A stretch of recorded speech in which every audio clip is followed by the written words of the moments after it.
It's time to wake up and let the weirdness begin. It's the KVJShow to start your morning. Kevin is the host, and his skin pigment is whiter than Casper the Ghost. Virginia sounds like this. Nickname Vicious Beast, so don't get her pissed. It's Jason, talks like a spaz, and they love to talk about Bigfoot and stats. So get ready, here we go. You're listening to 97.9 with the KVJ Show. Well, hello and welcome to the KVJ Show. Good Monday morning. Good Monday morning. Boy, what a weekend, huh? Oh, yeah. Yeah. Boy. That weather, y'all. Yeah. It was nice, wasn't it? So beautiful. Yeah, it was. I saw some of your stuff. You were in the Keys. Oh, yeah. Me and Jbird were in Jupiter. Yeah. It was beautiful everywhere this weekend. It was. You could not beat what we had going on. It was just unreal. I just got to drink it in. That's why we live in Florida. Yeah. I was in Jupiter. People were definitely drinking it in. Oh, yeah. Oh, they were huh? drinking the weather in and the cocktails And the in cocktails. by Okay, us. just taking it all in, huh? Oh, my God. I fell so deep into those champagne hurricanes. Champagne hurricane. What is a champagne hurricane? So it's like a mimosa, Yeah. but instead of adding orange juice, Yeah. you add hurricane mix to your champagne. So it's booze on top of booze. Oh, wow. Okay. A double booze. Double booze. Double booze. Okay. Usually works out pretty good. Just what she needed. Just, yeah. Because it wasn't enough just to have just a little bit. Never. You had to go a little excessive. We got to add rum drink to our champagne that already has alcohol in it. Rum drink. Yeah, why not? Why What not? the heck? Go for it. Like, Yeah, I see the weather this week should be pretty nice. It looks like it might start warming up a little bit next weekend. So I think we're going to see incremental increases till we finally get to just hot and miserable. But yeah, I think we'll be mid 80s next weekend. But it should be a pretty good week in the low 80s to high 70s. it said the high yesterday and Saturday was like 78, 77. If you stood in the sun, though, it was warm. But man, in the shade, Right. with the breeze, Yep. there is nothing like it. It was great. Yeah, you couldn't beat it. Oh, Fantastic. I stood in the sun a lot, and I had a lot of garb on. Very hot. Yeah, that's not, probably not the way to go. You definitely need a lot of hydration if you're going to play a game like that. Yeah, that's warm. Yeah, you got what looks like a warm outfit here today, Bird. Little pizza slash kind of, it looks comfy. Yeah. Yeah, what do we got? Is this, what would this be called? Is it a man muumuu? Is it a robe? What is this? It's kind of like whatever you want it to be, kind of. it looks like one of them Snuggies. Okay. It's like Yeah. a blanket and a muumuu all in one. I was going to say, okay. That thing is tight. Yeah, it is. Yes, it is. Yeah, I guess we got a little number from the Jbird at the Crawfish Festival. We did. He gave us more than we thought. I mean, Okay. came out, chugged mayo. Oh, my goodness. The whole crowd was like, the call and response, the mayo. Yeah, okay, yeah. chant. Oh, wow. Okay. And then, they did Flat Top Cop. All of Panda's new cop buddies were in the crowd, so that was awesome. Oh, okay. It's funny. They got flat tops? I don't know. Honestly, I can't tell you how many police officers tell me how much they love that song. They do. And there's like a 2%. There's like 1% in our chat room. That song is so offensive. Yeah. I don't even think they're in their chat room anymore. So. Yeah, okay. No, most of the cops do love that song. They do. Okay, well, that's good. So that was fun. Bryant was great, I assume. Bryant was fantastic. Okay. Oh, my gosh. The talent on that guy. Yeah, he's something. He put a whole band, and they're all equally as talented. Yeah. So the sound is just big, It is. Yeah, Oh. he's got that sound. big and powerful. Yeah, Brian Thomas had a good run on American Idol this last season, was on the After the Show. If you missed that on Friday, it was kind of fun to have him in here. He was singing backup and doing backup moves for Flat Top Cop. Okay, that's Yeah, cool. it was That's good. cute. That's good. So everything else went there pretty well. Yeah, it was gorgeous. The whole weekend was just fun and just so many nationers with nothing but wonderful things. I have a whole bag of gifts Oh my for you goodness. guys and for Denny's. What Like the heck? That's people crazy. just brought out so many presents because they love you, and they were like, "Where's Kevin? Where's Kevin?" Oh, that's They fun. missed you, but I have a whole bag of stuff for everybody. Yeah, so I miss it. That sounds like a lot of fun. That's better than the two guys that said, "Where's Kevin? I want to fight him." Oh, boy. Yeah, good thing I didn't go then, I guess. Just kidding. That'd be rough. You headbutted an ex-boyfriend, Virginia, while you were there this weekend? I did. You ever go in to hug somebody and I'm like I'm awkward sometimes when it's like a weird social situation and I sometimes don't handle it right. So I went in for a hug, but I kind of like half like sideways hugged and head butted him hard. How far back are you going into the Virginia dating anthology for this one? You know him. Okay. All right. Okay.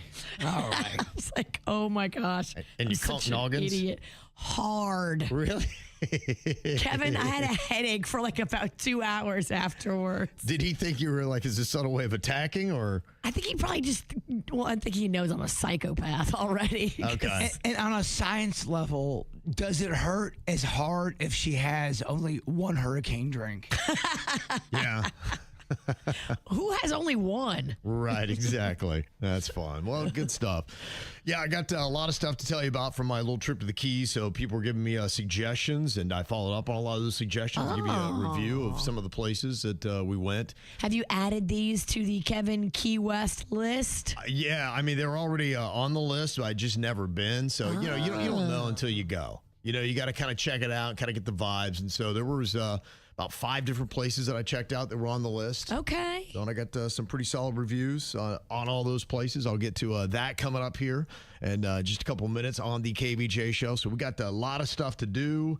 You had Coachella going on over the weekend. You had Tortuga over the weekend. They were blowing up buildings in Miami over the weekend. Good Lord. Yeah, it was action-packed.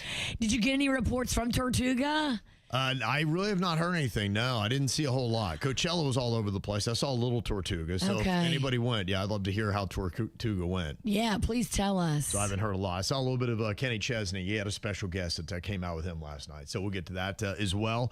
So you got a lot of stuff. A very busy Monday KVJ show. Strap on in, baby. Let's get to it. Well, we had amazing weather over the weekend. My daughter was running in the 7-mile bridge race that they do. That's a lot of fun.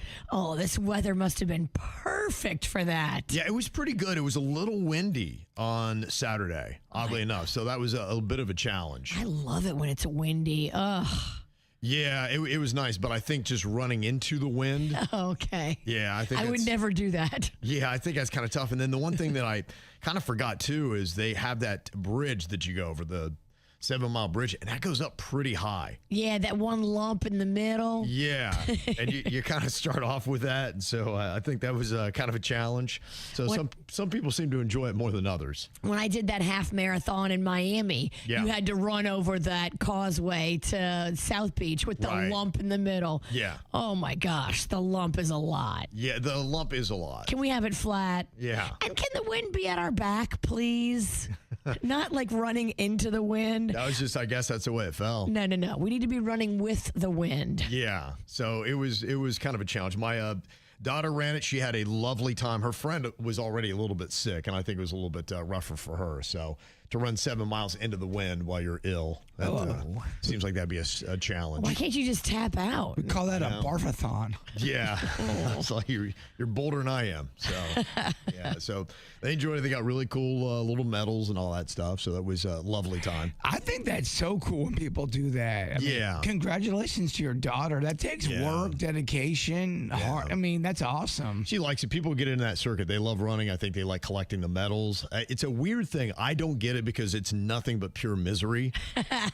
And as I talk to them, it seems like they're kind of miserable too, but in a weird way, they're tricked in to continue doing it. I don't understand what it is. Oh, Kevin, you don't know about the runner's high. Yeah, I don't know. It's almost like people drink too much and they get a hangover. Like, I'll never do that again. Then they do it again the next weekend. I don't know why you keep going back to it. They do. That runner's high, overrated. Yeah. I don't think I'm ever going to get to a point where I'm going to have that high. So try other things. But yeah, it was lovely. It's right there at kind of like in Marathon. And we've been to the Sunset Grill that they have there. And that's a lovely little place. I know we've been there before, but I got to check out some new places, which I've been wanting to do as well. Porky's was one place I said, I got to definitely get to Porky's, and we did on Friday night. And that's the one thing about the Keys that I was just reminded, there are so many amazing places to go eat and have a drink in the Keys that's on the water. And it is hard to find a lot of those in the regular part of South Florida. It's getting harder and harder because all those quaint little places that we used to have are kind of getting gobbled up. And then you got developers that are paying gazillions of dollars to take that space. And then the rich people don't want to share it with you. And so then they take another spot off the water. You know? So did you love Porky's? What was it about? Porky's is great. And the thing that I really love about it, in fact, all the places that we went was fantastic because it's got that old Florida look.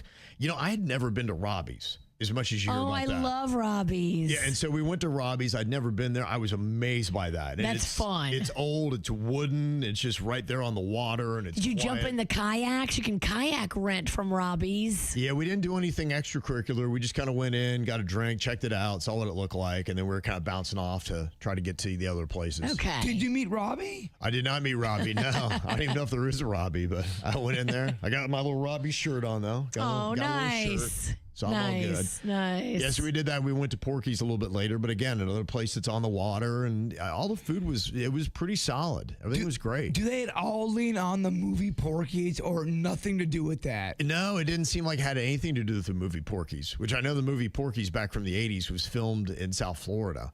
But Yeah. it wasn't in the Keys, I don't think. I think it was, Broward or something like that. I think they filmed that movie. Yeah, I wasn't sure if they had a little bit of a connection of sorts. It's just pig. I mean, it's just got pig thing. That's about it. They got barbecue? Is that what's up? No, I mean, it just was regular food. I mean, I think they did have some, but my wife wound up getting a salad. I had that, and I actually got the grouper, so, with some veggies. So, yeah. Grouper guy these days. Well, you know what? When I was in the Keys, I'm like, I think I'm going to do a lot of seafood this weekend. And I did. I had to do conch. I had to do all that kind of stuff. Did a lot of fish dip. If it's fresh, it's amazing. Mm-hmm. Yeah. Did Kevin enter his grouper era? I don't know. Loved it. It was good. It was good. The only place we went to that wasn't on the water might have been the best one, and that was the No Name Pub that is on No Name Key. I don't think I know that. That place is wild. It's because it's in the middle of nowhere, and we're driving like we have to be lost. And then all of a sudden, you just come right upon this place. It was like open in the 1930s. Whoa. And there's key deer just walking all over the neighborhood. Aww. And they come right up to you. It's the wildest thing. I'm like, that's crazy. They're not like scared of you. You're just kind of like hanging out. And then you go in and they've got all this money hanging from the ceiling. And I put up a KVJ dollar so you get to, kind of like staple it up there. I think they're saying like $150,000 or something like that. Money just hanging from the ceilings. Wow. Of this place. The people have the money, not the deer. Yeah, no, the deer don't have any money. Right. No money from the deer. So But they're adorable. Yeah, they were so adorable. I had probably the best fish dip I've ever had in my life in there. Really? Yeah, it was good. Somebody even got pizza, and the pizza was great. So, yeah, it was really cool. But it's dark, and there's a lot of money hanging from it, and it's wood. What does it buy? Like, what's the nearest town that we would know? Everything in that pocket is you're kind of in the Marathon area. Okay. Yeah, so the Porky's No Name is just about maybe 30 minutes south. Okay. Of that. So a little bit of a drive, but nothing too bad. None of that means anything to me. No, nothing. Yeah. And then went to Hog's Heaven, I think it was in Isla Mirada. That was on the water. Went there for lunch, a sports bar. Okay. And the one that probably was the least impressive was the Jimmy Johnson place that we went. And I went there because, he used to be the old Canes coach and the Dolphins coach. It was kind of in a motel, and it felt more developed. Like it didn't have that old Florida rustic kind of feel. You want charm. You want something classic that's been there for decades. Right. With old wood and lived in furniture. Yeah, every place that we went to other than Jimmy Johnson's felt like the Keys, and Jimmy Johnson's was nice. I don't like a new place, a new shiny place in the Keys. I'm like, Yeah. I want it to be old and salty. Felt slightly off. A little bit grimy. Yes. Yeah. Something on the wall sticking to it. Some stains. That's it, yeah. But like old wood where the varnish is coming off all the corners. Right. Maybe a possible drunk altercation. Doesn't last too long. I'm usually involved in it. Yeah, that was every place we went except for the Jimmy Johnson's. It was fantastic. So I got a lot of recommendations on that. So any of those places y'all told me, I'd say were fantastic. I love it. Yeah, there's just so many. So it was a really good time down there. All right, coming up here, boy, you had a lot of other stuff going on. It was Tortuga weekend. If anybody went to that, I'd love to hear what your thoughts were on that. You also had Coachella that was going on, and that got a lot of publicity as well. Justin Bieber's performance, Sabrina Carpenter, she was doing a number as well. That Justin Bieber performance was pretty cool. You liked it? I love that. Yeah, it was kind of a mix. Some people seem to love it. Other people seem to hate it. Oh, I thought it was so emotional. Okay. Yeah. So Kevin's in his Fish era. You're in your Bieber era? What's going on around? I just think whoever came up with that creatively, that was a home run. Yeah, it was a lot different than Sabrina Carpenter's. Hers was very involved. A lot of props, a lot of stage set. So, yeah, we'll unpack all that kind of stuff. So a lot of stuff still to get to from the weekend here on the KVJ show. You ever hurt yourself in your sleep? Yes. Oh my gosh, all the time. I feel like the neck, back, head. Yeah. I can sleep wrong, and then like for a week, I can't turn left. Now, a couple things that I didn't know was possible. One, I didn't know you could pull a shin muscle. What are you, jogging? I don't know. No, just sleeping. Apparently, that's what Denny's did in his sleep. Jogging in your sleep, Denny's? Hold a shin muscle. Ow. Yeah, I was just in the middle of sleeping, and I woke up to a humongous pain in my shin, and it was like a Charlie horse or a pulled muscle. I woke up to that. Ooh. It pulled me out of sleep. Eee. I've never, ever pulled a muscle while sleeping. Yeah, every now and then. You ever had that where you get a leg cramp or a foot cramp or something like that? Oh, it's the worst. It pulls you right out of sleep. Hey, dog, I'm sorry you're going through so much pain. But yeah, that's the first for me where I've actually pulled a muscle. It's still sore. I had to stretch it out. I had to get out of bed, sit on the floor, and stretch my leg. Like, really? Before It you woke try to me go back up to from sleep? a sleep. Wild. What is that? What causes something like? Is it dehydration or like how do you? Why do you pull in a shin muscle? Some people say it's a lack of potassium. Okay, yeah. So you have like a banana or something. But it's also one of those things, apple a day keeps the doctor away. I don't know what's real. Yeah, you never know. Mm-hmm. You said you wanted to go back in on some of the salad stuffers over the weekend, Jbird, and you went for it big time. Accidentally, I ordered, I think, 40-something worth or $60 worth of salad stuffers from Panera. Nice. So how did that? How does that happen exactly? I had people over, from the Snack Pack show on Saturday. Okay. You have your readers. You also have bottles of vodka. I hear you. Yeah. So you put in that? Was it on an app that you tried to order it? Yeah, but I gotta tell you, they're all gone, and so many people ate them, and it was not a waste. Okay. Good. So, happy accident. Yeah, they looked really good. There was a girl that reviewed these things. If you haven't seen the Panera salad stuffers, they look pretty decent. They come in a variety, I guess, of flavors you can get as well. Panera Bread just released bread bowls for your salad called salad stuffers, alongside some new and returning favorites. So let's see what's worth grabbing. Starting with the salad stuffers. These are Italian stuffer rolls stuffed with any salad of your choosing on the menu, and they have 2 new salad options, so those are the ones I got. Starting with the Steakhouse salad stuffer. This has marinated steak, applewood smoked bacon, gorgonzola pickled onions, tomato, and crispy onions, all with their new farmhouse ranch dressing. And now for the Santa Fe salad stuffer. This has grilled chicken, taco seasoning, roasted corn, feta, zesty sweet peppers, pickled red onions, cilantro, and blue corn tortilla strips in ranch. Okay, when it comes to salad, the texture is one of the most important things to me. And not only is this salad nice and saucy, but having it wrapped in like a crispy but soft bread, truly an amazing texture experience. Love all the different crunchy elements. It's very fresh tasting. But yeah, stuffing it inside bread, it's definitely upping the salad game. Okay. I have to start doing TikTok videos in a car and just being, oh my gosh, this is bread, this is cheese, tomatoes. Oh my gosh, look, guys. It feels to me like a third of all TikTok videos are made in cars. They are, and and it's got so many views on it, and there's nothing really special about that I don't know what it video. is about a car that it must work because it seems like everybody does it. I think we need to make a KVJ promise. Our next TikTok videos are just, hey, we're in a car, and I have a tomato. It's red. You're not going to believe it. Yeah. It's apparently all you need. Well, you said you had another struggle this weekend, too. Your internet is been giving you a hard time, and I know what that's all about. I had that a couple weeks ago, and it just wrecked my whole week. It's just going in and out, Bird. Yeah, man. And you're just such a slave to technology. Nothing gets done. Yeah. When, it wrecks your day. Well, you can still get things done. It just takes so much longer to do. Yeah. No, it is kind of wild, honestly. There's with the technology, yet we keep going down this path where we keep adding it to our lives. And there's just, I bought a nice TV, and since I got it, every time you press a button, it freezes. It'll be like right when the guy's about to murder and get, you reveal the ending. You're like, oh, here's the end.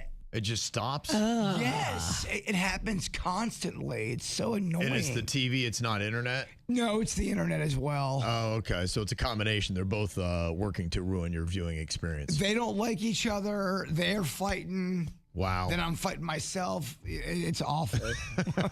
It doesn't sound like a good time at all. Are you watching shows that are pre-recorded, or are you watching things live?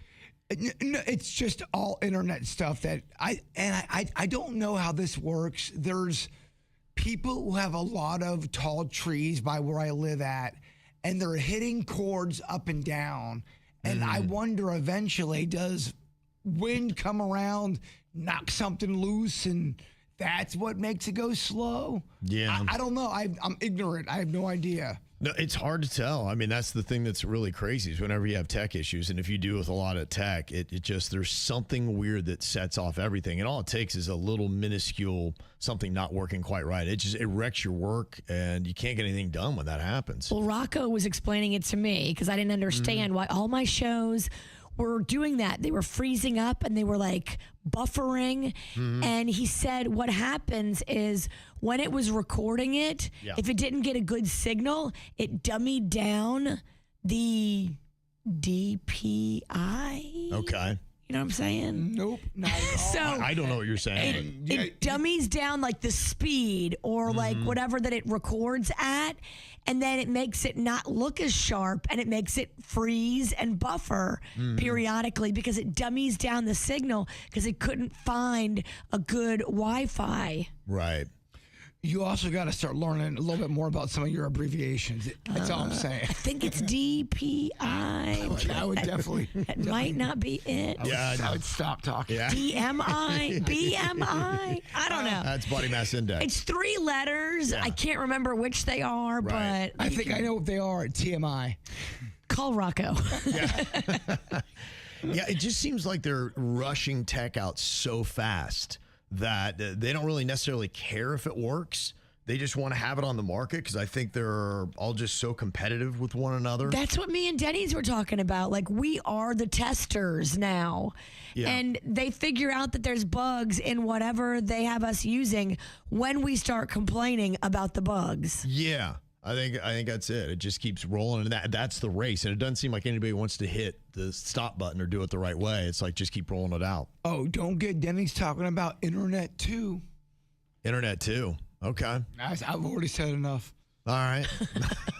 Oh, I can't even deal with internet 1. Me neither. Yeah, that's already a frustration. Well, technology is one of those things that right now people don't necessarily love AI. And they're a little bit freaked out about it, whether it's going to take their jobs or whether it's going to end the world. But I guess the one thing to look back at, if we were old enough, we would know that pretty much anytime they have a new technological advancement, society freaks out about, and they think it's going to be the end of civilization. Going all the way back, they thought that writing was going to be the end of us all. Just writing things down. Socrates argued that it would create forgetfulness, weaken memory, and offer only the appearance of wisdom rather than true understanding. That's AI. That's kind of almost like we're saying the same thing now, right? Right. Using computers, and they said the same thing, or at least Socrates did, about writing back in the day. They said the same thing about TV. Yeah. Remember Elvis doing his little Hip shake. Oh, yeah. They thought that was the end of society. The end of us all. Even going back to electricity in the 1900s, they had all kinds of propaganda against electricity saying that towns would be covered in wires and the electricity will kill you. Huh. Yeah, it was kind of weird. They had this illustration that they had done where it was all these wires and they were tangled and people were walking down the street and they were just caught up in all these electrical wires. And you could see people like holding their heads like the electricity overhead was like, eh. Which is kind of weird. Though I do think that they have found some kind of a relation with some cancers and people that live underneath power lines. So I think they have. They were right the whole time. Yeah, they might have been completely wrong. So trust your gut. Yeah. The electric push buttons, when they first started putting those in, like you walked into an elevator and you would see that, people freaked out about that in the late 1800s. They were worried that they would make people mentally lazy since you didn't need to understand the machine anymore. Because a lot of times with elevators, weren't they a crank or something like that? Didn't you have like somebody that was in the elevator and they would do all this stuff to kind of get you to your floor? What a terrible gig. You got to crank the elevator? I think that's kind of what they did. I've seen it like in old movies and things like that. Even in modern day times, elevators scare the heck out of me. I've had some horrific moments in elevators. Yeah. I've been stuck in 3. Have you really? Yes. Yeah. It's one with a baseball team of 19 men. Oh my gosh. Yeah. No thanks. Drinking and driving laws. People actually got mad they couldn't crack a beer on the way home. There's a video from, I think, like 84. Mm-hmm. You mean to tell me I can't work all day, crack a beer, and drive my car home? They couldn't believe it. Texas really revolted against it. They didn't like the concept. He's telling all that to the cop. Yeah. And I think the cop's like, I hear your point. All right, go home. And then maybe you're old enough to remember that bottled water had some pushback. When it first became popular, people would argue, like, why would you pay for water when you get it from the tap for free? And it is kind of an interesting concept. Now it's just kind of demonized for having microplastics in it, but that's the way it was back in the day. I mean, what water's grosser? I feel like fountain water, someone's putting their mouth on it at some point that you'll never know, or there's algae in it. I will drink water from everywhere and anywhere. I feel like if I drink enough diverse water from here, from there, from everywhere, like no one water is going to take me out. You've been to Mexico? I'm not drinking water from there. Okay, all right. I was just saying. That Montezuma's Revenge. Yeah, I'm like, before you get too confident about it, I'm trying every water I can. No, not that water. Oh, okay. That makes your butt into a faucet. Yeah. I am not the only kid that stood behind another kid at school and saw them suck on the entire water thing. Put their mouth over the thing, yeah. Dude, it's like, come on. And you're thirsty, so you kind of have to suck it up and drink it still. I think I stopped drinking out of water fountains in 3rd grade. You know too much. Yeah, I saw that one time. I'm like, all right, no, I'm not doing that. Well, some of it gets algae in it. It's just, come on. Some of them, no one's ever cleaned them. Yeah, no, you're right. They're nasty stuff. Now, when you talk about technology, here's how far we've come from once upon a time being frightened by writing to now paying with your palm. If you had a chip, and it would be easy to put in there. Look, I've had the things where for the hormone replacement where they did little pellets and they numb it. They make a small, teeny little incision. They put the pellets in. It's not that bad at all. They're saying that they have that technology where they can put a chip in your hand and you would be able to just walk around and swipe your hand wherever you wanted to go. Your money and all this kind of stuff. So if you ever forgot your wallet or something like that happen, even your phone, now it doesn't matter because you got a chip in your hand. Now, these days, the only chips I'm putting in is Ruffles, dog. Sorry. Yeah, not putting that in your hand either. Only ones I'm trusting these days. Hey, man, I'm not doing a chip in my hand. It says 48% of consumers would pay with their palm if the tech was easy and their privacy could be guaranteed. But you have to get the surgery where they put that metal in your body. Like I said, it's not much. I mean, I've done the process. Like I said, it's not, they don't put you under or anything like that. They just give you a quick where they numb up the area. You don't really feel anything. And then it just, they put it right in and you're good. Do we know what the side effects are of putting a metal thing in your body? Not yet. I don't know if I trust anything that where you're putting it in my body and I don't feel anything. I don't want to do all that. Yeah, they say, you could have all of your medical information. Let's say that you fall out somewhere and people are like, who are you? Or you're allergic to something. You'd be like, all right, well, let's swipe their hand. And then all of your medical information would be able to come up. I see the good for people who are very, very innocent and don't ever do anything wrong. But, my crew is a bunch of pirates. And I'm actually looking at a couple of them. You want to be untraceable sometimes. We don't want chips in our body, y'all.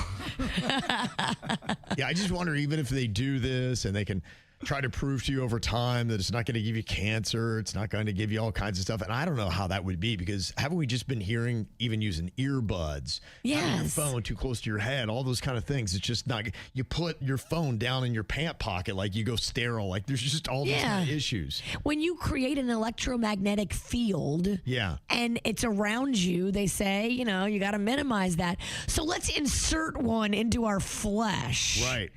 One comment says it's just kind of like putting a chip in your dog or your cat. They've got it. And they seem to be okay. We've been doing that for quite some time. You'd have the exact same concept. Now, did we ask the dog and cat how they felt about that? They did not volunteer, and I'm sure they don't love it. Well, I think for their safety, it becomes necessary. We are able to tell people our name and where we live. Dogs and cats are not. Right. It's a different argument. I guess it would argue if you're unconscious, something happens where they don't know who you are, then, okay, your chip speaks for you. Or you're a criminal on the run. Yeah, my name's Kevin Ralston. Meanwhile, I am Jbird, the butchering butcher. And they're like, oh, my goodness, can't believe this guy. He lied. Chip. The killer is loose. Exactly. That makes sense, right? Kind of. 48% in this poll said they would pay with their palm. 23% of KVJ Nation said they would. So 77% of people are opposed to it. I'm not doing it. No, I'm not there. I'm not there. I'm you know what? I'm going to keep continuing to lose my debit card and that drama and have to have my debit card in my pocket when I'm out drinking. Oh, and it would and leave it at the bar. And it would turn so political. Oh my gosh, can you believe it? The right is not getting the chip. The left's getting the chip. Oh my gosh, fighting. No. Yeah, it will. It would turn political. Everything turns political. Yeah. Mm-hmm. Well, my question is, with all the tech that is coming out, what do you still swear by the old school method of doing it? That tech and even new advancements has not improved it. Calendar. Writing on a piece of notebook paper. I am committed to this old lady calendar, but I love to sit here and just flip through my papers. I see my whole week. Right. I can write things. I can scratch things out. Like, I can't put it on my phone. I'm going to drop my phone in the toilet when I'm drinking. I can argue that her calendar is way more efficient than any kind of technology. Yeah. On keeping her and the show with a schedule. This thing's a Bible. It really is, man. I've dropped my phone in porta potties. If I drop my phone in the porta potty, who's going in? I'm not. Yeah. And now we don't know what our schedule is because everything's on the phone. Well, it should be on the cloud. I mean, you'd be able to get it on other places. Where's the cloud? I don't know how to do all that. I got to get Rocco now, and he's got to explain the cloud to me again, and I'm going to not understand it again. And the reason why I just said just write things down on, notebook papers, because we're kind of dumb. What did you see over the weekend? They knocked down the Mandarin Oriental Miami. I saw that on Instagram. Oh, my gosh. It's crazy. South Florida is crazy that you knock down a perfectly good building to build a new fancy one, but that's just how primo that waterfront property is. Only, 26 years old was the building? It just wasn't tall enough. And insane. Yeah. And a lot of people went out there to look at the demolition. I don't know how much instruction they gave, but there were two parts of it. You saw probably a lot of the demolition that was on TV that they showed on the news, but then some of the social media clips that I saw, it was people kind of running from all the dust and the debris that I think still kind of scatters out for several blocks. So I don't know how good they can actually, I don't know if people were just getting too close and closer than they should, or if they didn't warn people properly, because some people were kind of like just walking along, maybe if you didn't know what was going on, so kaboosh, and there's just this big dust cloud that hit you in downtown Miami. If we've learned anything from 9/11, it's that dust cloud is bad. It is bad, yeah. You don't want to be in the midst of that. No. But yeah, it's still, I saw people running. So you don't know, because, look, when people do stuff, either one, it's people being numbskulls and getting closer than they're supposed to. But then sometimes, yeah, they just didn't, I guess, take into account or what was going on. And, it was a lot more than people thought. So, yeesh. Yeah, but they knocked that down. So, yeah, it's kind of pretty amazing when you just look and see what's going on in South Florida. I see it all the time, like in Tequesta, up where I live. They will knock down a perfectly good house. It's on the water, and it's like an awesome but modest house. Mm-hmm. They will knock it down and build like a palace. Right. And I'm like, damn, they knocked down a perfectly good house. I know. We could have put an IHOP there. I feel like I want to like somehow move these perfectly good houses to a different neighborhood. So somebody can have that house. Like, do we have to knock it down? We can't just move it, but It's a crazy concept, isn't I guess it? it doesn't make any sense to move it. But Rich people. Rich people problems. That's what they do. that is rich people problems. This house on the water is too small for me. I must build a mansion. Knock down this measly 5-bedroom house and build me a 20-bedroom one. Look, I was born on the wrong side of Lake Park. And when I have to talk to rich people, it's very uncomfortable for me. It always goes into, so what kind of cheese you like? I don't hate that because actually everyone can talk about their favorite cheese. Rich, poor, we all got one. Yeah, but that conversation ends in 90 seconds, and then I have to pivot to, so what kind of crust you like? Just be like, look, I'm sorry, I've been drinking, and then just wander off. Yes, would you like some more food, sir? Yeah, I saw your Lake Park is changing in a big way. They've already got one huge development up that is kind of just opened its doors, and then I saw it looked like they're putting something huge up at Rybovich, which would be the biggest towers in West Palm. They're gonna build everything around there. It's a $2 billion project. Damn. Yeah. So, yeah, your quiet old little Lake Park's not going to be so quiet anymore, Jbird. Your Lake Parkians don't like it. Yeah. No, I know there's a big fight that's going on. It seems like everywhere you turn, there's some kind of fight that is going on with us against the government. I feel like the only way we can save Lake Park, and I'm sorry, I've been watching a lot of 80s movies, is do that talent show where we get people to raise money. We'll do it at Kelsey Park. Yes. The fat cat drives in his limo. He's like, you know what? This town's got hard. All right, we're cool. We're not going to build the big building. Yes. That's not happening. That's my only plan. Yeah, I feel like we need something. It just seems like everywhere you go, there's like an us versus them kind of fight. That Project Tango, which is the data centers. I've been talking to more and more people about those things, and the more articles I'm reading, the more it just sounds like this isn't the right way to go. Is with these data centers. They're just so bad for the environment. And so they put off the vote now till July. I don't know if that's so that it loses steam and we get less angry and we forget about it. And then they vote one night and we're like, oh, I forgot that was this week. Let's do it in summer, right around 4th of July, when everybody's on vacation. Right. Look over here, fireworks. Yeah. They were supposed to be doing it now. They realized, you know, I think people are too pissed. We can get this thing passed. Let's move it. So you got to put that on your calendar and maybe cancel your summer plans. I thought they were going to put it in space. What happened to that conversation? Yeah, I don't know. I don't know what happened with that. They came back from space. I'm not sure what the report is. We've been talking a lot about space lately, and I am getting a lot of weird space emails. And I can only say thank you. Did you guys watch the Artemis crew come back? I did not. Okay, I missed that. Well, it's tough. You know, they put it on a Friday night. You know, we're all Oh my gosh. distracted with other things. Come on, guys. Yeah. I was getting my drink on. That's a Monday or a Tuesday night event. Thank you. You can only do that on a Monday or Tuesday when we don't have like a happy hour or a fun thing planned. Yeah. It would do well, I think, on a Tuesday. Yes. Yeah, it looked like everything went well. They did it. I did see a video, and that was kind of interesting because, you know, as they come back in to orbit, you know, they have to go through, and there's all that friction that causes that heat, and the capsule like heats up to plus 2,000 degrees, and they just kind of like had facial cams. Like you could see how nervous they were. Because as you're going, you can, it's because it's like flashes of light, and you realize, wow, right outside this thing, let's just hope it holds up. You know, could you imagine going through something like that? What, flying through space is riddled with anxiety? I'm a pass. It's a hard no. You're simply going on some nerd who said, trust me. Exactly. I'm good. Yeah, okay, maybe not. It's the KVJ Dirt of the Day. It's the KVJ Dirt of the Day. Virginia, take it away, because you know we need that Dirt of the Day. This Dirt of the Day is brought to you by my favorite closet people, closetsbydesign.com. Well, just weeks after that DUI arrest in California, Britney Spears has voluntarily entered rehab. Her team talked her into it, and it's probably going to do her good in front of the judge, because if it looks like, yes, you're making an effort to get better and do better and not make these same mistakes again, the judges do tend to look at that and say, okay, we don't want to give this person jail time. We want to give them the help they need. That's probably why Tiger Woods is doing the same exact thing. She has apologized, and apparently she and her team look at this as a big wake-up call. Okay. Yeah, I mean, it's a good thing that we're here now.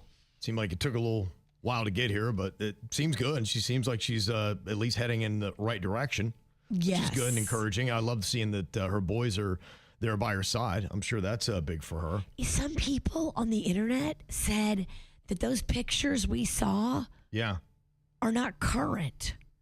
They're like, They're those old. are from a little while ago. Those aren't current. I'm like, wait, what? I thought that just happened. Like how long ago? Like within the last year? Like a year and a half ago. Oh, okay. And so maybe that's her thing, to show that her boys are by her side and they're actually not by her side? I don't know, Kevin. It's a spin zone with her. Well, I thought the one changed his name on Instagram. I thought so too. Yeah. But is it all just a lie? Who knows, Virginia? Who knows? In other news, Will Smith, I feel like, is still going through it. He definitely, I think, has not been the same since the slap. I think in the long run, the slap hurt him way more than it hurt Chris Rock. Oh, no doubt. It made Chris Rock a hero. It made him the villain. And I think he is still struggling with that, because everybody used to love Will Smith. And now not everybody loves Will Smith. And now he's talking about being happy, being genuinely happy. What does that and what doesn't do that? Yeah, this is an interesting little thing that he says. I think he's doing a lot of soul searching, and this is where he is right now. People talk about rock bottom. I coined a phrase that there's a corresponding place I call it cliff top, where you wear out everything in the material world. It is an absolute abyss when you realize that there's nothing left in this world to reach for to make you happy. And then you realize that the final frontier is getting your inner house in order, with no women, with no drugs, with no money, with nothing. Can you cultivate a joyful spirit just with you and you? Yeah, it's interesting to hear somebody that had all that. It sounded like he really chased the game, and he was racing after all those things that he thought were going to make him happy in life. And then he achieved those things and got those things, and he realized that he was still empty. Look, I think his relationship is a big part of what's going on. She just keeps talking in a way that's like, it's always so insulting to Will Smith. I agree. And she does not respect her man. At all. It's just, everything is so just against him. And it's so public. It is. The way she speaks to him and about him on many platforms, you're like, lady, you are killing this man's spirit and driving him insane. Also, it's okay to not go on a microphone for a while. Take a break, dude. Yeah. Take a break, man. I'm telling you, take a break. When did that slap happen? It's been a couple years now, right? 2 years, right? But he's had misfirings with his career. He tried to do Will Smith music. It went terrible for him. I think he just kept thinking that he could do the right project, and all of a sudden everybody would love him again, because that always worked in the past. I don't think it's going to work this time. Yeah, and it's better to go away. He might just start realizing that. Well, he also did a rap song that was pretty cringy, and he talks about slapping, Chris Rock, and it's like, dude, either you're sorry or you're not. Either you're hard or you're soft. Right. Stop playing double dutch right now. It's weird. Well, it just comes off false and fake, and people are already, they smell chum in the water. Well, he's looking for his joy. I hope that he can find the right place to get it, because it doesn't sound like he's found it yet. Yeah, look at your account. Well, Blake Lively, they say, is facing a lot of backlash now, with this lawsuit really being whittled down to just a narrow case focused on contract issues and retaliation. and all the harassment, all the sexual harassment, all that parts of it. The judge looked at it and was like, no, and threw it out. And now they're saying people in Hollywood are backing away quietly from all Blake Lively and her husband Ryan Reynolds projects. Nobody wants to touch them. Nobody wants to work with them. They're being labeled as difficult, dramatic, and a problem. I've been saying it since day one. This is the weakest celebrity feud of all time. This is whack. I think all of Hollywood is like, ooh, Blake Lively. Ooh. Oh, yeah. Do you think it's really affecting her husband as well? That's what people are saying. That they are so connected at the hip that you can't have one without the other. So if they rise together, they fall together. Okay, so he's he might go down with his wife. He Yes, might. And because the look, man, they got the digital footprints, as they say, and he's kind of a maniac. stick around because that trial is now going to be in May. And if she loses everything, doesn't win anything on the contract issues or the retaliation, it will be a huge public embarrassment and a big embarrassment in Hollywood and definitely hurt her career. It's already happening. The trial is coming in hot in May, so stick around, and that's what's going on in your dirt. Think fast, think fast. If you don't come in first, you might as well be last. Think fast. All right, we're going to see how fast our crew can think here today on the feet, waking up from this beautiful weekend that we had in South Florida. We got Virginia, Jbird, and producer Denny's here, so you can come up with sensible answers the fastest. That's the name of the game. Okay, first up, give me a dog breed that starts with the letter H. Terrier. Husky. Aha. Couldn't think of any Virginia, dogs very with nice. Husky. Husky, just like I like my men. Okay. I like a little meat on them bones. Don't give me no skinny man. And just for the record, I said Harrier, not Terrier. Oh, okay. You meant to say Harrier. All right, next up, give me an ice cream flavor that starts with the letter B. Blueberry Banana. ice cream.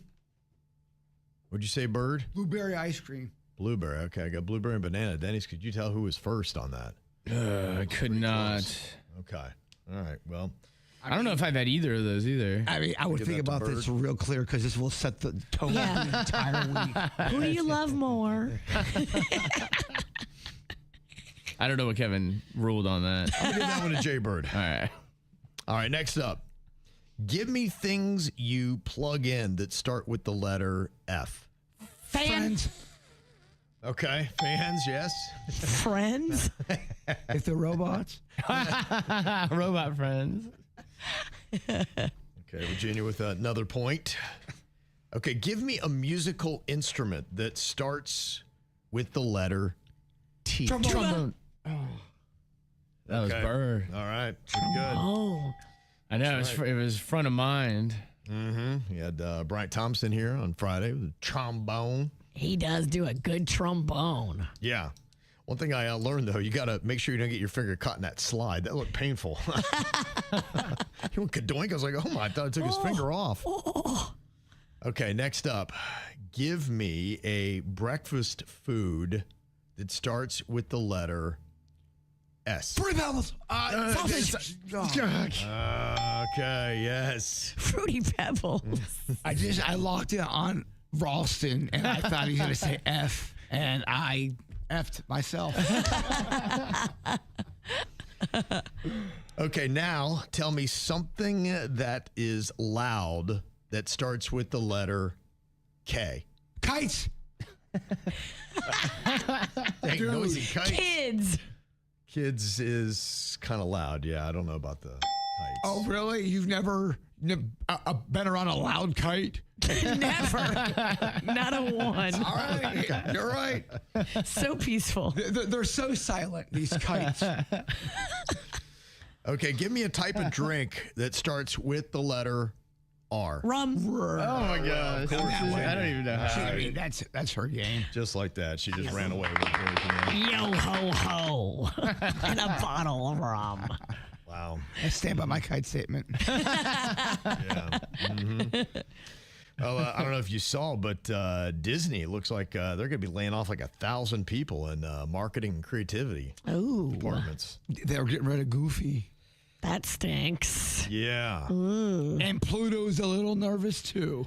I wonder why and what's shaken down. Is it for the animation department, you're saying? It's going to be a little bit of everything. They said that it's going to be coming in the coming months. The new CEO came in and he said, yeah, I'm going to slash 1,000 jobs here. So they say it's going to be mainly from the marketing department. That would be kind of funny if they did start firing characters. It would definitely get action on social media. Like Pluto has to go on and make a press conference. Guy, I thought they loved me. No, you're disposable, Pluto. I'm so sorry. I mean, you really don't bring a lot to the table. And honestly, with AI coming up, we really don't need your talents. We can do it without you. You think Pluto is the weakest Disney character? Yeah, of the main players, absolutely. Yeah, it's tough. Pluto is not.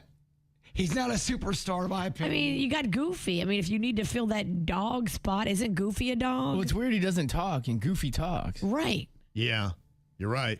Pluto, you need to speak up for yourself, but you don't. So you're now axed. I kind of always thought Huey, Dewey, and Louie were kind of hacks, but hey. Oh, they're adorable, but they're not main players. They're side pieces. Sorry, quack hack. Yeah. You can't get rid of like a Donald, a Mickey, a Minnie. You know, you got to keep all them. But Pluto, I'm sorry, you're on the chopping block. He would be the big name to fire. Pluto, yeah. Well, you got to clear out some big salaries.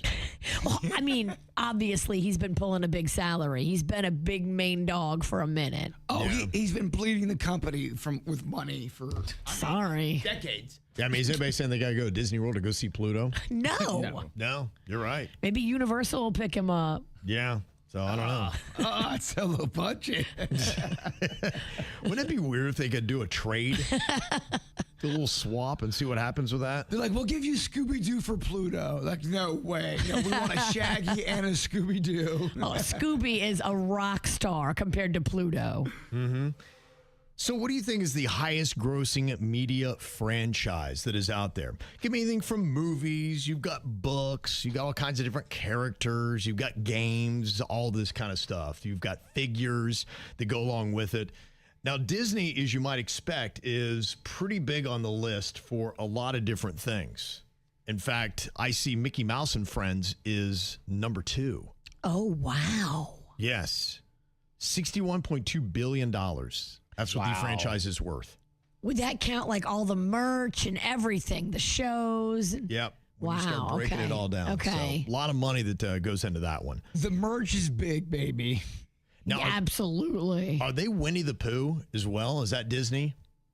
Who has Winnie? Yes. I feel like it is. Yeah. That's number 3. That's Okay. a $50.2 billion franchise.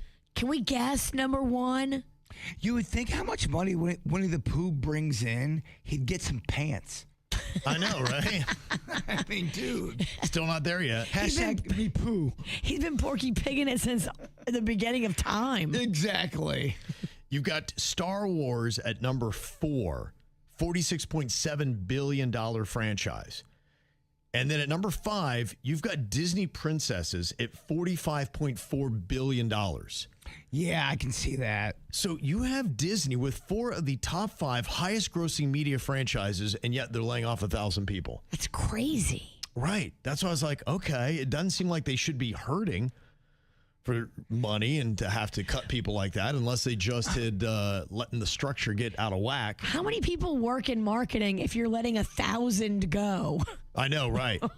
Also, wild. too, who you letting go? Are you all of a sudden just going, all right, there's 1,000 people here just throwing a slinky on top of a wall going, what if we made Pooh with horns? Like just they're doing crazy ideas that they're not really moving the needle. You know, anytime you get a new CEO come in, I think they want to put their own stamp on stuff. So that might be it. Yeah. So that's a lot of the Disney stuff. So what do you think might be the highest grossing media franchise if I name basically all the Disney stuff and it's not number one? Barbie. Barbie's a good guess. That's number 7. $36.3 million is what that franchise is worth. SpongeBob? SpongeBob is at number 20. That's a $16.6 billion franchise. Garbage Pail Kids. Super Mario? Thundercats. Yeah, so I mean, you're throwing out a lot of good stuff. Super Mario is an interesting guess, but I don't see that one even in the top 20. Marvel or one of the superhero ones. It's got to be. Marvel's number 8. What? Marvel is number 8 at $35.2 billion. What about, is DC different? Yeah, it is. They're different. But it's not bigger than Marvel. Oh. Yeah. Oh, Kevin just said some. Oh, he's got the super He dorks. looked at me like, you're an idiot. Oh, he needs protection out to his car today. I'm looking at the numbers. I'll just show him the list. Be like, all right, this is a ranking on the franchises. How are we not able to figure out number 1? It's not Potter. Yeah, because Harry Potter's number 9. That's a $34.7 billion franchise. And the thing that's insane is the number 1 highest grossing media franchise is about $50+ billion bigger than Mickey Mouse and Friends. Doodle Bops? Yep, still not there. It is a game. It is a trading thing that's been around since like the 90s. Pokemon. Number 1. Pokemon. Pokemon is a $115 billion media franchise. Mickey Mouse and Friends is 61.2. Whoa. Dude, back when I was coaching little kids, that was all they talked about was Pokemon cards. It was everything to them, and it still has staying power. It does. It still lives on. I mean, that is wild, isn't it? Wow. Did you think that was going to be number 1? Nope. And when in doubt, Yeah. if you got a group of kids and you're like losing them, just make a Snorlax joke. Oh, really? Just say Snorlax or Charizard and right back on your side. Just either one of those 2 words brings him right back in. Snorlax. It sounds like some kind of medicine that you take if you maybe can't sleep and you're constipated. He's my favorite Pokemon. He's overweight, eats, and just sleeps. Yeah, Snorlax doesn't sound very pleasant. Snorlax. You're going to poop yourself and sleep a lot. Kids love them though. Which sounds terrible because now I'm thinking you're just going to poop yourself in your sleep. Oh, you're going to poop the bed and you're not even going to realize until the morning. You always want to buy adult diapers with your Snorlax. Definitely. It's going to happen. This is the kind of story that just might change your opinion on drinking energy drinks, especially if you've got a teenager. And it might be something that they think it's cool. They think it's awesome. They love the energy and it tastes delicious. And they're usually in like bubblegummy type flavors and things like that. There's this story, I don't know if you saw from over the weekend, where there's a Texas teen that died due to enlarged heart caused by large amounts of caffeine from an energy drink. Oh my gosh. And I don't know how often she was drinking them, but I think I saw a couple photos where she had one in her hand. And it was a certain brand, too. I mean, not that it was that specific brand that did it. I think it was probably more the concept of it. But they just have insane amounts of caffeine in some of these drinks. And I just don't know how safe they are. And so now her family has filed a wrongful death lawsuit against the distributors of the energy drink company. And I have a feeling that they're probably purposely putting out as many photos as they can of her with the energy drink in her hand, because that's all I saw as I saw this story this weekend. I was just like, wow. I mean, it's something you don't even think about, don't hear about. And I'm sure she's doing that like, well, thank God if she's got any vice, it's only energy drinks. It's one of those things that I don't think is talked about enough. And if you talk to medical professionals, they will tell you energy drinks are the worst thing you can do. Well, back in the day, especially when I was playing baseball in college, you're like, oh, energy drinks. So you drink like 2 or 3 of them. And I remember one time I drank this brand and I'm like running out to the field and I kept on seeing pterodactyls flying by. And guess what? There were no pterodactyls. Yeah, I mean, it's intense stuff. You were tripping? It made me absolutely... You want them cannabis drinks? Maybe it was a cannabis drink. I don't know. But it was... Was it an LSD drink? It made you feel you were like crawling out of your skin, seeing things fly by that weren't there. You got some mushroom tea. Wow. Yeah. Well, I will tell you that you can definitely feel them. And I remember one time, my daughter was playing softball. They had an 8 o'clock game, and one of the dads, and it was on another team, he's like, well, we're going to give them energy drinks. And so he was plying all the girls with all these energy drinks. I think they were probably 11 at the time. I was like, I don't know if that's a good idea. That's not a good idea. I was kind of like, Caitlin, I think we'll skip that one. We also got vodka, too. Take it easy, dude. Yeah. And listen to this. They say the energy drink market has grown to exceed $23 billion in value across the United States. Wow. It's massive. And, that's just it. And a lot of times, too, look, I've even been there. I thought as I'm drinking some of those, I'm like, oh, I'm getting so many vitamins. This is just, and I feel so alive. I'm like ready to go. And I need this because life is so demanding. I need this energy. You know it's working when you're seeing pterodactyls. Okay, wow. Yeah. It's going to be hard to do a morning show if you have pterodactyls flying at your face. That could be rough. Yeah, it could be rough. But I'm down if you are. They say as many as 110 million Americans may be addicted to energy drinks. 110 million. Well, I mean, I think it's the same thing like soda. People who grew up in a soda culture, and it's odd because none of you did and I did. It's very addictive. Yeah.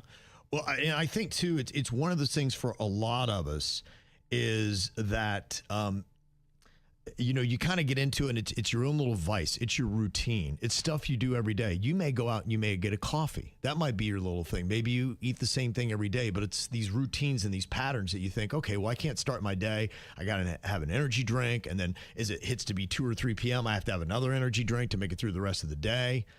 And I think that's kind of where it gets you. You got to mix in pancakes. It's a lot. They say one tech said, yeah, they're dangerous for teenagers because they can't do anything in moderation, and the high amount of caffeine is bad for them. And I think that might be part of it too. And they're like, I think it feels like it might be a little bit edgy, and it's not illegal. Right. They can do it, but it's kind of edgy, and they feel like, oh, I'm kind of cool because I got energy drinks. And it's marketed to that palate of a young person. Oh, it tastes like cotton candy. Oh, it tastes like bubble gum. Yeah. Oh, bubble gum or cotton candy. Yeah. Energy drink. Ugh, disgusting. Yeah. a lot of the teenage girls love that flavor, and it definitely sells. Experts also emphasize that the combination of stimulants and additives and all these kind of stuff can pose significant health risks. And I had never even heard of anything like that, where you take caffeine and it enlarges your heart. It's horrifying. Didn't even know that could have been a side effect, but it's definitely a real deal. So if you see you got a teenager or a kid that is knocking down the energy drinks and you think, it's harmless, I guess unfortunately with this story, it's not. So it's a big business. And I think it probably does kind of get you a little bit addicted because you get addicted to that rush and that ride. Yeah, you're right. We had several big music festivals happening over the weekend. We had our own with Tortuga happening here in South Florida. Looked like it was a fun time. The beaches were packed. Post Malone upstage on Friday. Kenny Chesney last night. Riley Green on Saturday. Some pretty big names. Ice Cube, saw a little bit of his performance. Looked like that was pretty cool. Megan Maroney was on stage last night with Kenny Chesney. That was kind of cool. Yeah, it was kind of neat. Coachella was the one that got a lot of the traction. I think it's because of Justin Bieber's performance that he did. People didn't know if he was going to be playing any of his classics. And I've heard really mixed reviews on what Justin Bieber did at Coachella, because part of it was him just bringing a laptop out onto the stage, and he was just going through YouTube and playing videos. And then he was singing along to some of the videos. I liked that because the one that I saw, all I watched was like a 3-minute clip. And it was him as a little kid. Yeah. In one of his very first videos that went viral on YouTube way back in the day. He was on stage as, a grown adult man now, singing along with his child self. Yeah. That to me was so endearing and creative. Now, what part of the show did he yell at his fans for singing too loud? I don't know if he did this time. Hopefully he's learned his lesson, because that's not a good look. He seemed chill, and it seemed like his fans really loved the performance. It was everything they wanted. He was doing all the songs that when they were little kids that they got to hear, and he did a few of those, like Baby. He did One Less Lonely Girl, Baby. Yeah. So I think they kind of loved that. So I heard a lot of compliments in just how kind of cool and raw and stripped and laid back it was, Where then on the other end, you had Sabrina Carpenter, that she just had amazing stage sets. She had a gazillion people on stage. When Bieber was up there, it was just like him and a laptop and the crowd. And that was it. I didn't hate that concept of the man singing with the boy and it's the same guy. That to me is pretty cool. Here's a bit of how Bieber sounded at Coachella over the weekend.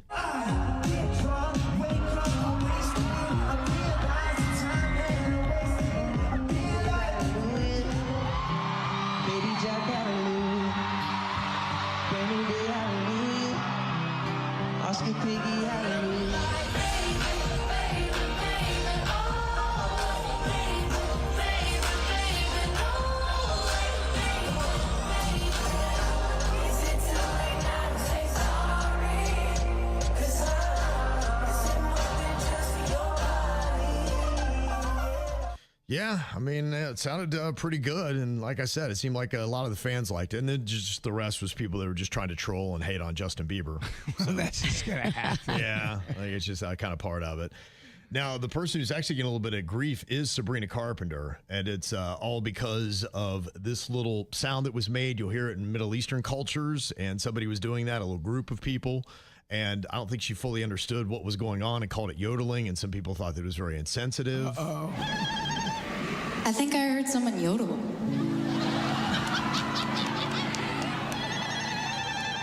Is that what you're doing? I don't like it. That's your culture, is yodeling? Is this Burning Man? What's going on? This is weird. Okay. Well, she's never heard it before. She's never heard it before, and she's taking a little bit of grief for that. She'll be okay. Yeah. Yeah. She did bring out some other special guests. She had Will Ferrell. He came out as an electrician on stage to do a little skit.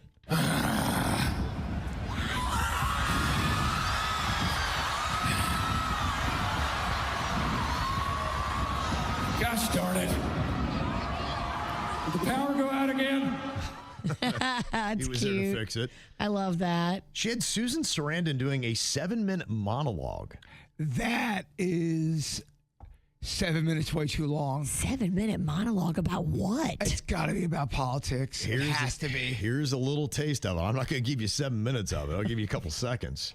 What was that about? Where did that come from? You know, I bet her mom told her that. I wonder what else her mom told her about me. You know, our mom never told us anything about her sister. No. And then what's an 8-year-old supposed to figure out when her aunt's a star? Okay. What? I don't know. What was that about? I don't know what that was about. Maybe you have to hear the whole thing. Can you imagine doing 6.5 more minutes of that? Like, No. You try that out at a college when you're doing like some improv stuff.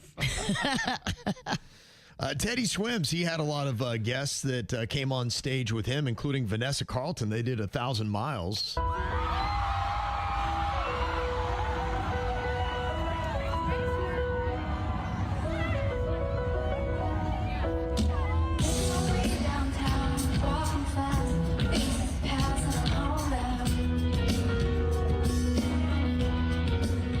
Kind of cool. You had Joe Jonas that came out. So a lot of the artists had a bunch of people that came out with them. Somber brought out Billy Corgan from Smashing Pumpkins, and they did the song 1979.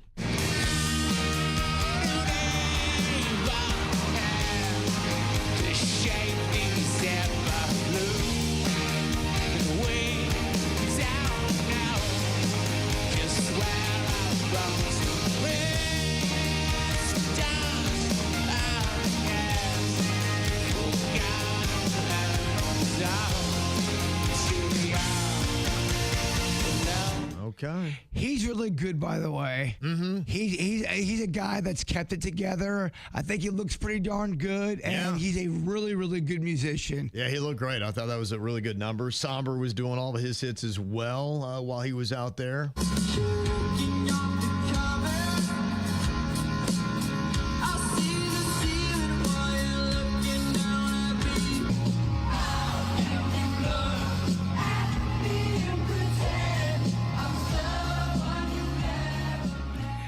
Here's You're not even talking about the biggest thing that happened over the weekend. Virginia did a 7-minute monologue about crawfish at the Crawfish Fest. Yeah, I bet she could. No, Virginia wants less mic time. That would have been something. Yeah, we were talking a little bit about the Tortuga prices on Friday and how much you're having to pay. And be like, it's pretty crazy, but I guess we forgot about Coachella. They said the VIP tickets start at $550. Your VIP went to about $1,200. But then if you wanted to get in last minute, you were paying as much as $7,000. What? To go to Coachella. That's insane. Yeah. Single day suite. How much do you pay at Coachella? What do you think? Single day suite. Uh-huh. Show me 10 grand. What do you think, Bird? Show me 10 grand and 1 cent. Okay. $45,000. Damn. I win. Price is Right rules. You do win. The Ultra Premium Weekend Suite. This is the bargain. It's only $80,000. Oh, that's it. Want to get a taco, a nacho, and a drink? That's $125. Okay. A taco, a nacho, and a drink is $125. $125. Oh, 125. I thought you said 125. $125. Oh, that's cool. They're rolling back prices like 81 style. Nope. Burrito, $23. Small pizza at Coachella and a drink, $34. It ain't right. Or you could get chicken nuggets with caviar for $150. Ooh, I would eat that. That caviar, and I hate caviar, it better be good. It's good. It's fancy. It's elevated. Oh my gosh, I hate this dish. And I saw Kendall Jenner was showing off her Palm Springs house for the weekend, which it looked absolutely amazing. Oh my gosh, I bet it's fantastic. They said Bieber and Paris Hilton and the other celebrities that were getting houses, that started about $100,000 for the weekend. Wow. That's what you paid. It was littered and catered with chicken caviar. Yeah. Crazy. Chicken nugget caviar. It's the viral sensation, Bird. It's the KVJ Dirt of the Day. It's the KVJ Dirt of the Day. Virginia, take it away, because you know we need that Dirt of the Day. This Dirt of the Day is brought to you by my favorite closet people, closetsbydesign.com. Well, I don't know if you saw it, but Ray J is popping off again. Ray J continues to say some wild things, and I don't know if he's got the receipts to back it up or if he's just spouting stuff off, but he's now saying that not only was the whole tape with him and Kim Kardashian a planned thing, but that her mother, Kris, made them do reshoots. Okay, reshoots. Okay, like take two. So she's looking at her daughter's adult tape and saying, yeah, that's not good enough. You got to do that again. Yes. Yeah, that's pretty wild that she would do that. Now, I don't know. I mean, can you trust anything that Ray J is saying these days? He does sound a little wild and unhinged, but I mean, I don't know. Were these things actually planned out and taped and then reshot? And is he telling the truth or is he just making stuff up? I don't know what's real, Kevin. Yeah, I don't know what to take with this guy either. It seems like he's just doing a lot of stuff to try to get attention. And I don't know if any of it is legit or not. Denny, do we even have that clip anywhere? Do we? Okay. What's it under? It says Ray J acting a fool again. It's under music. Oh, okay. Sorry about that. Yep. It's okay. Yeah, here it is. So this is Ray J. Here's what he's saying that Kris Jenner made him do with their adult tape. Kim Kardashian got her handwriting and her fingerprints all over my contract. When you look at the two, when you look at my signature and you look at her signature on my deliverables, that say sex tape number 1, sex tape number 2, and guess what? The third sex tape or the second they've been trying to play me on, called Santa Barbara Sex. Her mama made us go shoot it for safety. She watched the mother and said, hey, we're going to go with the first one because the first one is better. It gives my daughter a better look than the second one that I made y'all go do. But you watched it and made a decision. And then you get on whatever show you was on and take a lie detector test with a fraud. Mm-hmm. Okay. I don't know. It's a lot. Yeah, I don't know that I trust anything that Ray J says, but Right. at the same time, I don't know that I can't see Kris Jenner ever not doing that, because I really think there's not been a family that was so obsessed with being famous and trying to make money off of it than them. And really, I mean, a lot of what she's done with the Keeping Up with the Kardashians, she really created a genre. She did. She created that world that they are all in and all making money off of it. For generations will make money off of her concept. She'll be in history books from years and years of one of the greatest minds of all time. Well, they faked famous until they got famous. Exactly. And it brought them a lot of money. It's really terrible because in a sense, they sold their soul. But a lot of people would be going, I want to do exactly that. So I would hope that other moms in the future are not going to be directing their daughters' adult tapes. I would just to try hope. to get them famous. And I hope the story's not true, but who knows? It's funny that all of this is around adult tapes because they were asking Pete Davidson what it's like now that he is a new dad. You know, he's a girl dad now. Okay. He and his girlfriend, Elsie, welcomed a little baby girl. And he said it's kind of complicated something for him. So according to Pete Davidson, he now has complicated feelings about watching adult movies because he's a girl dad. I think that happens with a lot of people. Right? Because I think all it takes is that one thought to go through your head, be like, that's somebody's baby girl that you're watching. Exactly. Yeah, and how would you feel if one day this happened and other, pervy dudes were watching this material? You'd be like, nah, I like the honesty from Pete Davidson, who's not able to watch as much adult content. That's how it changes you. Yep. And finally here, definitely saying prayers for Tom Dumont of No Doubt. The band just announced that he has Parkinson's and that he is going to fight it and try to do everything he can. But the guitarist has that early onset Parkinson's. Is he Gwen's ex? No, that's different. Tony. Yeah. Okay. Canal, I believe is his name. But still sad. By the way, I love No Doubt. Mm-hmm. They're a solid band. I went on a run this weekend, and there was 7 or 8 bangers in a row. Yeah. Bathwater. Yeah. I love Bathwater. I know it's just a Gwen Stefani song, but it sounds like a No Doubt song. Cool. Jam. Yeah, yes. right. Mm-hmm. Yeah, she's had some good ones. And that's what's going on in your dirt. If somebody's done you wrong, it's time for you to sing along and call them out, call them out, call them out. You gotta call them out, call them out, call them out. It's time to call them out. Okay, who do we need to call out here today and for what? I know, Virginia, you got to call out a lady you saw at the grocery store. She was in her 60s and was berating the checkout girl. And you said it was all over something that didn't ring up at the right price that she wanted. Yeah, I was just floored. The nerve and the tone that she was speaking to this checkout girl with was like, if this is how you go through life, every exchange you have is going to be miserable. You get the energy you give. Like, I couldn't believe it. Every now and then, if I'm in a mood and I haven't slept and I see that crap go on, I will absolutely go, lady, you suck. Shut up.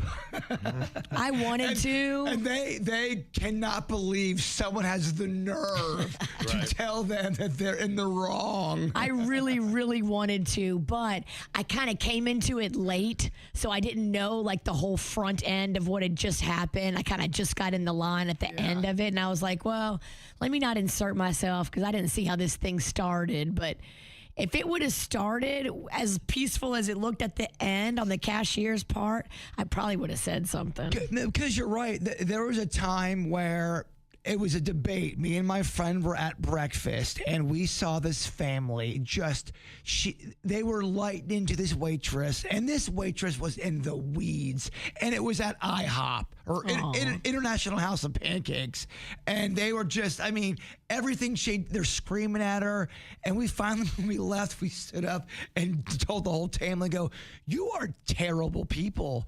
And they were like, what? I can't believe you said that to us. I go, what do you think you're at, the Breakers? I go, you're at International House of Pancakes, or Original House of Pancakes. Lighten up. I love that. When you can like walk out of the restaurant after you shame them and then you're good. But I had to debate it. I'm like, do we say something? Do we get involved? That was back in the time where you didn't think someone's going to throw a grenade at you if you got into an altercation. True. Now, there is a girl named Margot that must be in Palm Beach Gardens or Jupiter, and she's going viral for this message she put up on TikTok. Have you ever had a service technician, like maybe the person that does your nails, break up with you? Where you call to book an appointment and they're like, yeah, sorry, we're not going to wait on you. That's what she said happened to her. Like, can I make an appointment for an acrylic fill with May or Tim? And she goes, Tim doesn't work here anymore, and I don't want to do your nails. And I go, and I was like, couldn't hear her. And I go, May, I go, okay, Tim doesn't work there anymore, but May doesn't work on Fridays? I'm sorry, I couldn't hear you. And she goes, no, this is May. I just don't want to do your nails. And I go, what? She goes, I don't want to do your nails. I said, is there a reason you don't want to do my nails? She goes, no, just because I don't want to do your nails. And I was like, okay. I'll go somewhere else then. She goes, okay, and hung up. Something's not adding up there.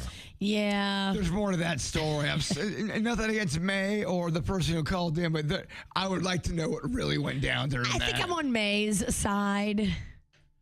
Because May, the technician, she's there to make money. She's there to work. If she's turning down money and she's turning down work, there's probably a valid reason, because you came in the nail salon and you acted stupid. May saw you, and May doesn't want that action. So you're calling out the girl who's calling out May. Yeah. These nail techs are hardworking. They are out there. They're grinding, literally and figuratively. And if they don't want to deal with you, it's because you're a problem. Right. I don't know the deets on this story, but I'm going to side with the witch on this. Team May. I think there's something more to that story. And whoever left that voicemail, call back in and defend yourself. Give us the deets. Yeah, I'm kind of curious how that worked out, because I was like, I don't think have you ever had anyone break up with you in that way? May could have beef with that nail technician that they let go. Okay. And so if he's not there, may not want to take any of his old clients because she hates him. Really? That happens too. Like, I'm not doing your nails because you were his client. I hate him. I have beef with him. I don't want anybody in my salon that has any connection to him. Or the girl that called in could just be annoying.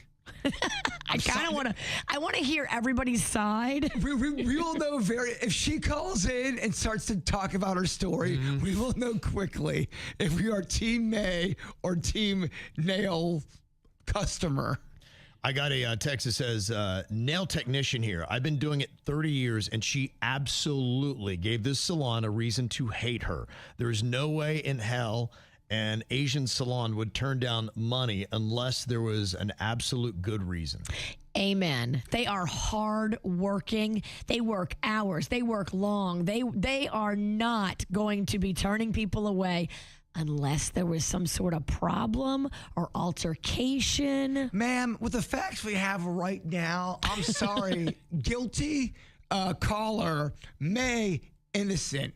Prove me wrong. Prove me wrong. Well, I just want to see how many people out there feel like they've never done anything wrong and somebody broke up with you. Could it be your dentist, your hair technician, whoever does your nails, whatever it might be? Has anybody said, yeah, I'm just not going to see you anymore? If one of these people, technicians, hair, nails, if they break up with you, it's because you did something bad. They want to make money. They're not in the business of just breaking up with people for no reason. That's what I thought. They're out there working hard. I'm genuinely invested in this now, emotionally, on so many levels. We have to hear back from the girl that left that voicemail. If we don't hear back from her, we have to go talk to May. Well, at that point, if you don't call in, I mean, guilty as charged, Your Honor. Yeah, let us know. Something else that's getting called out really hard, and for good reason. The Miami Signature Bridge project. I don't know if you've seen this abomination. It's been sitting there now for years. It's what's bringing I-395, 836, and I-95 all together. It's got those flying little wings that are going out all over the place. It just hasn't gone anywhere. It was supposed to be done in 2021. Now they're saying maybe it'll be done by 2029. Oh, it'll my be gosh. 10 years past due. And that whole area is just chaos. Like, you have to have traffic flow well. That's part of what makes driving in Miami a complete disaster is this project. It's like, dude, get it together. Why would they start something and then take 10 years to finish it? It's government funded. Yeah, and it's not cheap either. So here's even the Miami mayor talking about it. This massive interchange connects 3 of Miami's busiest highways. It was supposed to be done in 2021. Now the Florida Department of Transportation says it may not be finished until 2029, nearly a decade late. And the Miami mayor was saying, give us that money, $1.4 billion or whatever it's going to cost you, and we could have done mass transit. We could have done something that really moves people around Miami. This instead is just created a disaster and a mess, and here we are waiting a whole decade with terrible traffic. A 10-year construction zone? That kind of seems unbelievable. It is kind of unbelievable. Dude. Yeah. I'm sorry. I'm so still stuck in the May situation. You're in that nail salon, girl. You are in the drama. We kind of do need resolution. Sounds like we're getting a more accurate and clear picture of what happened to the girl in Palm Beach Gardens and Jupiter in that area that had her nail technician break up with her and exactly why. Okay. The drama continues. You know, me and Jbird are over here eating popcorn. We are into it. Oh, I went to the sales kitchen. That's all everyone's talking about. Okay. Well, Victoria on here from West Palm Beach. Now, you said that there is a little bit of a pre-story to that, and it's not just about her saying that the nail technician would not see her. Do you have an idea, Victoria, why they wouldn't want to see her? Yeah, so she had a TikTok video back in February completely roasting her nails, calling them raw chicken cutlets because of the color of the nails. And it got over 1 million views. Oh. So I'm just surmising here that if I called my nail tech's work raw chicken cutlets, I probably wouldn't get a new appointment. Thank you. I knew it. I knew something was fishy. She got 1 million views on a TikTok bashing their salon. Yeah, that's why they don't want her back. Wow. Yeah. And then she tried to go viral again by doing a second round. Yep. She didn't directly name the nail salon, but she definitely trashed the nails pretty hard. Well, they know it's them. Right. Yeah. They know who they are, and they know her. And when they saw it, they were probably very sad. And honestly, as soon as you said, so she has a TikTok account, I'm like, all right. Okay. Thank you so much for the backstory. That's funny. Absolutely. Like, how would she have no idea? I mean, unless she's just trying to act stupid, just to have another. She knows what she's doing. She's doing the social media game. Okay. She's trying to hurt a business, and they didn't do anything wrong. I love the color of chicken cutlets. It's a pink. Okay. Like, how is that bad? I don't know. I love a pink. Talk to these influencers, Virginia. I don't understand. You know what? Go in your car today and do a TikTok video. Go chicken cutlets and just start going. And I'm telling you, you might go viral. You have to be in your car though. I would like actual little mini chicken cutlets on my nails, like little baby chicken nuggets. That'd be cute. That's almost too much work for TikTok. Well, there is a positive viral video. Melissa McCarthy, she went to a Starbucks in Burbank, and somebody did the nice little pay it forward thing for her. I just went through the Starbucks drive-thru in Burbank, California, and the person in front of me, for absolutely no reason, just bought my coffee. Just to be nice, and it's so hard sometimes to remember how good and kind people are, and boy, that was a great reminder of just a random kind moment, and it made my day. It really made my day, and I will pay that forward. And thank you, Burbank. There you go. Aw. So don't forget to pay it forward. That's it. You can't let it stop with you. Nobody's talking about part 2 of that video. They put X-Lax in the coffee. Oh. Now, we do have a nice little shout out here for one of our own, Rory McIlroy. Did you happen to watch any of the Masters? I didn't see it, but it was all the men's we're talking about at the tail end of Crawfish Fest. The guys were like, yeah, Rory. I was hoping he's going to do it. That's probably how they sounded. Yeah. Crawfish, Rory. He had a nice little lead, but then he had some scares. It was, up and down, and he had another golfer that was kind of hot on his heels, and then he got to the last hole, and he, shanked it into the woods. I'm like, oh, boy, here we go. Because sometimes he does have a tendency to do a bit of a meltdown. But he held on, and Rory McIlroy, back-to-back Masters championships. Rory is a rare repeat winner at Augusta.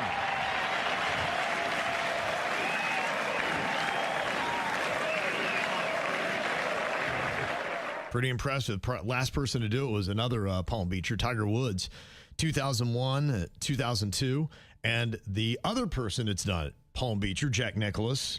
They're all still chasing Jack. Yeah, they are. I don't know if anybody's going to ever catch old Jack. I hope they don't. Jack is the legend, and that's where it should stay. Mm-hmm. Am I the only one that thinks that Virginia would do a great golf podcast? I'd love to hear it. Stop lying. That is Rory McIlroy's 6 major championships. So Best thing about golf is the beer cart. What? Oh, every single year we would do the Honda Classic. Me and Virginia got yelled at every single year by some old official. Goes, you got to shut up. This is golf. We also got yelled at the Little Smiles golf tournament because we would be too loud as well. You did? Well, a little bit. Every time we're on a golf course, just know we're drunk, and it's going to be a party. Got some good column outs from over the weekend. All the people that came out to the Crawfish Festival. It happened at Abacoa in Jupiter. I got to see some of our favorite KVJ Nationers out there with Virginia and the Crawfish. Those are weed witches. We love them. They all came out in force. It was so fun. Yeah. They brought gifts, too. I have a whole bag of presents for Kevin, for Jason, for Denny's. Like, so many beautiful gifts from KVJ Nation. Thank you, guys. Mm-hmm. Yeah, it was lovely. So it was good to see everybody out there with Virginia. Also got a nice email from Lauren. She said, KVJ is a family that I feel a part of. I love that Kevin chose to spend his time celebrating his daughter Caitlin running her race on the 7 Mile Bridge. Virginia threw a great festival with Panda, Rocco, and the family all hustling. We saw Jen being an amazing, attentive mother to baby Lachlan, which gives me hope that my kids and a checkered past like Denny's can still create a beautiful life. Then, of course, I love seeing Bird in his element with Flat Top Cop and catching a glimpse of the beautiful honey face supporting her man. So thank you for allowing me to feel like part of your family. Aw, that's beautiful. Thank you for being a part of our family. Always love to hear that. So, yeah, a lot of people, including Aiden, had a good time out there. Oh, yeah. Aiden came up on stage with me and was helping to throw out beads. Yeah, okay. Aiden's awesome. Aiden is awesome, and his whole family is awesome. Thank you, Aiden. And also, Mario said, my family and I recently moved to Simpsonville, South Carolina. We had lived in West Palm for 30-plus years. My wife, a real estate agent, was hosting an open house, and on the way there, I noticed sugar teas, moonshine. I decided to stop by and saw old Bob. Oh, that's awesome. There We you love go. Bob. Yeah, having a good time. I think, and I don't want to speak out of turn here, I think Bob's coming into town eventually, no? He comes in a good bit, yeah. Okay. He does. He pops in from time to time, so I'm sure we'll see him again here real soon. Okay, do you trust your future family to safeguard your ashes? This is a debate that this guy was having with his fiance. They were talking in the car, and according to the email, he says, I've always said that when I die, just take what works, donate it, burn the rest. Well, my fiance pushed back, and she said, okay, well, why would you not want a gravestone that would be a marker for generations to come? They would see, they'd be like, oh, they see your name and when you lived and when you died. She said, do you think a great-great-grandson who you never met is going to hold onto your old ashes? And she said, do you want to wind up in a landfill somewhere? She said, that's what's going to happen. Do you know anyone that has ashes that go back further than a grandparent? Yes. Okay. How many people do they have? People up in Rhode Island, there are people who are quite old that there's ashes still around and urns. And what do they do? Do they make a room for them, or do they just put them on the mantle? Because I would think that would get full after a while. They usually spill it and then throw it over their shoulder, kind of like like salt. Yeah. I kid. No, they keep them on a mantle. I mean, even with my mom and Aunt Anne's ashes. My sister Becky has both of them, and you look at, they're 2 boxes. Yeah, they look identical, and you're like, wow, it's kind of crazy. That's your mom and your aunt right there. Right. And I think what's cool about that, if your family's cool, some people get them for a certain time, and maybe 10 years I get the ashes. Yeah, and I think she's thinking about what's going to be happening to your ashes in another generation or two? Because are people really going to hold on to that? Are you going, hey, this was your great, and you'd be like, I don't care. I never met him. Right. I don't have any kind of connection to him. Do you hold on to ashes of a dead relative you've never met? Now, who are you asking this question And then you give it to your kids, and what are your kids going to do with it? If I found out I got my great father's ashes and I never met him, obviously, I would think that's so tight. Yeah, you're going to hold on to that. But what if it's 8 different people that you wind up getting and it passes to you? You're like, well, what am I going to do with all these? Well, then all of a sudden now we're making a whole wall. This man is a man of shelves. I think he would build a shelf. I would totally turn it into some kind of memorial thing. Yeah, I don't know. Because you would respect your dead elders. Not all children would do that. Yeah, and the question would be, would you trust your ashes to your future family that's going to be living in 150 years from now? Like Rocco's kids. My son Rocco's 11. Are his kids going to care about my grandmother's ashes? Right. That's what she wants. My grandma, who's 102, she wants to be cremated and then taken to a burial site where her husband is. Okay. But what if she didn't have a site? What if I was going to hold on to him? And I give him to Rocco, he gives them to his kids, and his kids don't care because they never met Grandma Helen. Right. I think the ultimate would be do both. Now, I do like the concept because if you do get cremated, then maybe your family that knew you and cherishes you, then you're there with them. And maybe you take half and you put that someplace where you have a marker, almost like what your grandmother's doing, so you get the best of both worlds. I would like a little divvy. Yeah. What I think is cool is when people take their ashes or their remains and then they put them in with a plant or a tree, and then you go and visit that tree. And that's kind of just, circle of life kind of a thing. Nature, you're in the ground. That is cool. I do like, I hear it's very expensive. So, the question that they have is, how long do you keep the ashes? What do you think the average is? Does it go to a great? When are you like going, all right? I think it depends on how your family talks about the people in the past. I mean, there's some families that really revere their family name and the people that came before them. And then there's other people going, I hate my family and I don't care. Throw them in the ocean. I don't think it ultimately bothers me because the way that I look at it, if I got a gravestone, who really is going to know me is going to want to go visit in several generations. Yeah, but if I'm at somebody's house, then that might be a little bit better.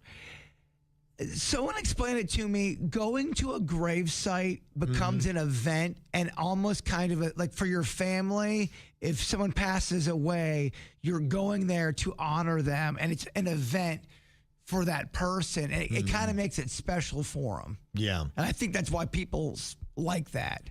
Well, a lot of people are saying, look, for me, I don't want to wind up in a landfill, but if you have them and if you get to great-great-grandpa or whatever, almost have whatever you're done with my ashes, take them here and unload them in this spot. And that's why maybe that's the best play, whether it be in the ocean, whether it be someplace sprinkle some ashes right outside of Yankee Stadium. Might be a place that means something to them. That seems to be the best play. I used to want my ashes spread over where they had the Bigfoot Patterson film over there in California. Yes. But then there's rumors that the guy they kind of debunked that. Lied. It's a fake film. So now I'll put my ashes on a fake story. That would suck.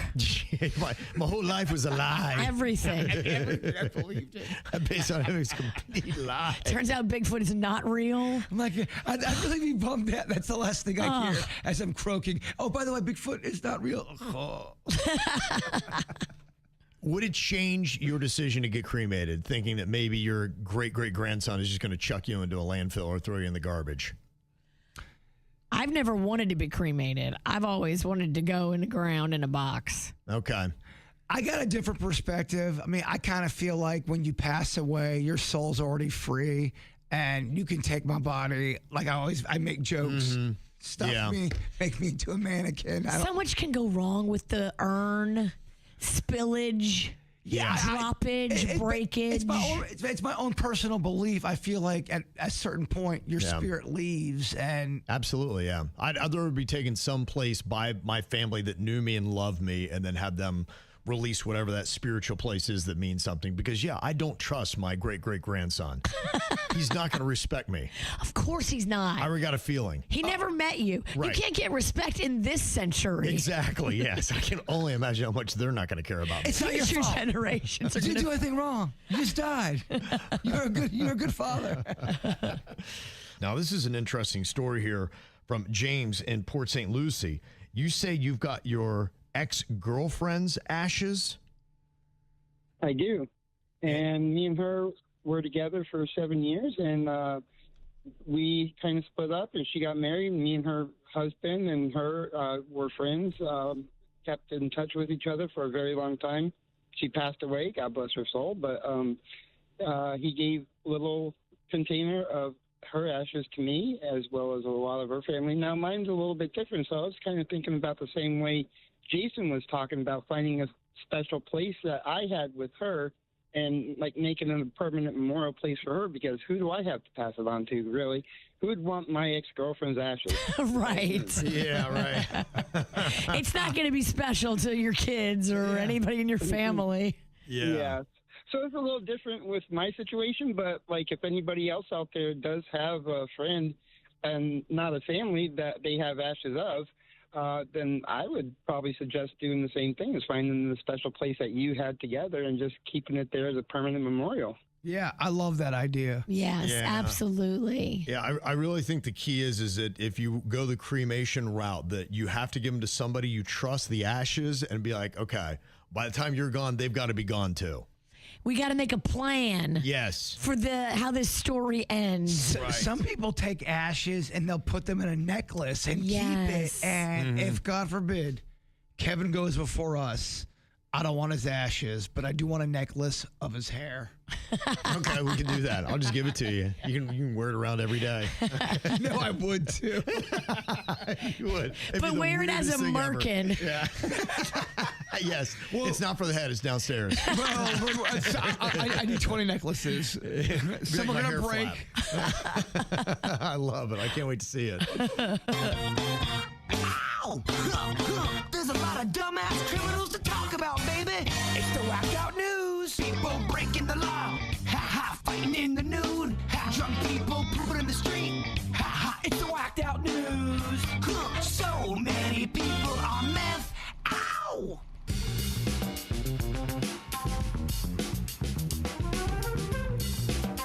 Well, a couple of crazy stories.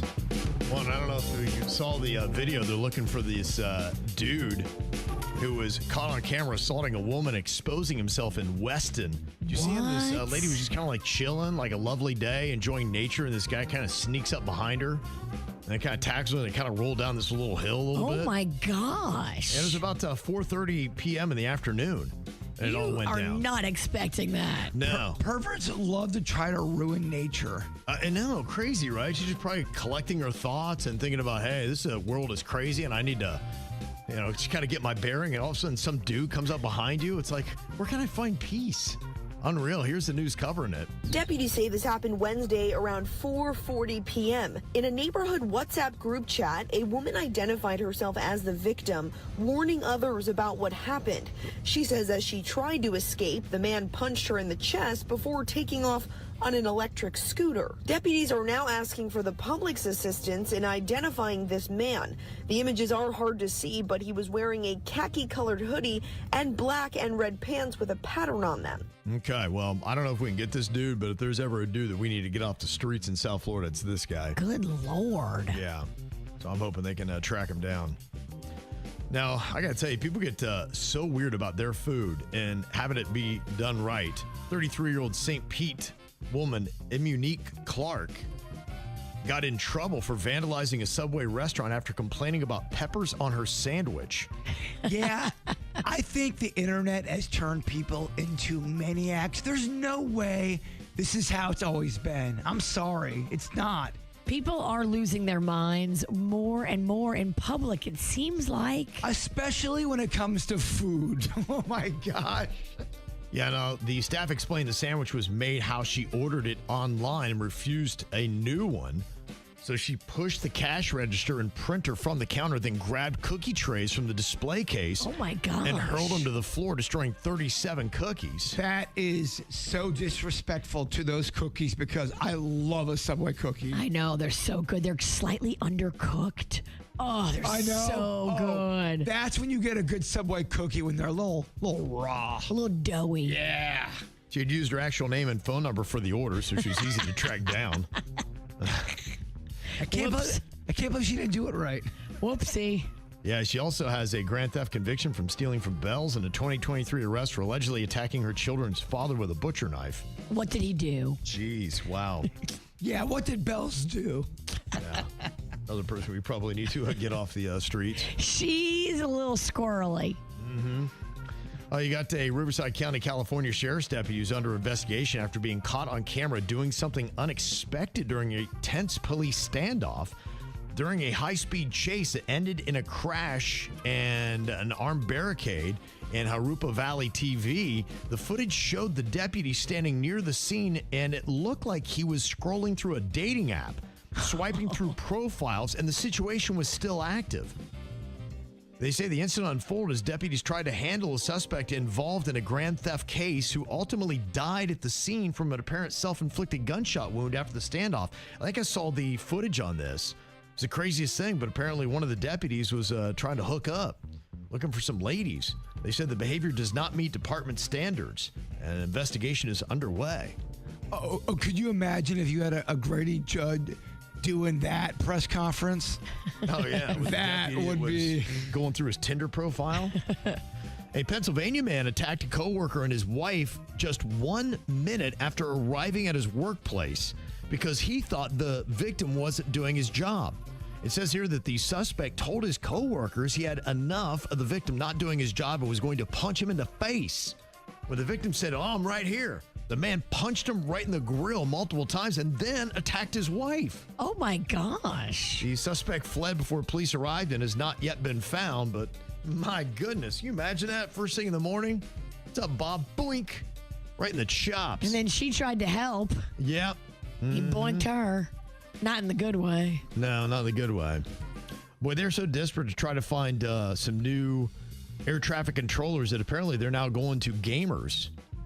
They say the gamers can, quote, level up their career and earn, quote, high score rewards, including paid training, benefits, and solid pay. I guess they're looking for the skill set that gamers have to direct our planes in the sky. It's all part of the robot agenda. We are addicted to video games, and the whole world's going to become one big Mario Brothers. I feel like that's a skill set that would translate.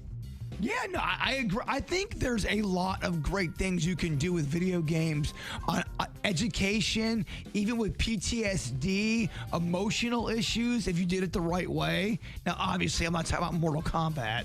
Right. That might not be the best for you. Mm-hmm. Well, they've got a person who received a 6-year prison sentence.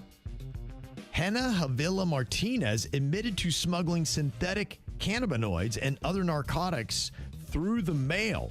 And what she did, she concealed the drugs inside Bibles, religious materials, magazines, and newspapers, and legal correspondence. She thought, who's going to get suspicious of a Bible, right? That's such an old-timey thing to do. Cut the hole in the Bible and put your gun or drugs in there. Jesus joints? Yeah, this is so 1923. What she did is the pages of the Bible were actually soaked in synthetic cannabinoids. Wow. It wasn't the old hollowed out Bible trick. It was they put the drugs on that paper, and then I guess you take the paper and you get the drugs off of it. Interesting. Yeah. They say surveillance footage from an Office Depot store showed Martinez using self-checkout stations to mail at least 3 packages containing a total of 360 grams of synthetic cannabinoids. Am I the only one that's afraid to touch anything that's not inside my house, outside in public, whether it's a piece of paper or... You're not the only one. Or a leaf. Just, I'm like, So you don't even know. It's got fentanyl. You are not the only one. Mm-hmm. And I don't know why they keep putting the CEO of McDonald's on camera because it doesn't seem to go well. Yeah, I'll tell you what happened. Burger King got a lot of shine with their advertisement. So they're like, you know what? It's our turn. And it ain't going right. Some people have it and some people don't. It's about the Riz. Okay. And I don't think the McDonald's guy has it. Well, they put him on camera again, and now he's getting trolled again. Once again for just an awkward exchange he had with another person in this video. You got any advice for somebody to how to eat on camera? Well, I'd say the biggest thing is just dive right in. So I'm looking forward to taking a nice bite out this chicken nugget. It's a little weird to watch each other eat. Yeah, well, imagine how I felt. Uh-huh. Yeah, what are we doing, guys? We honestly, we need to sit down, not only with you, but with Grimace, Ronald. We got to PR this thing.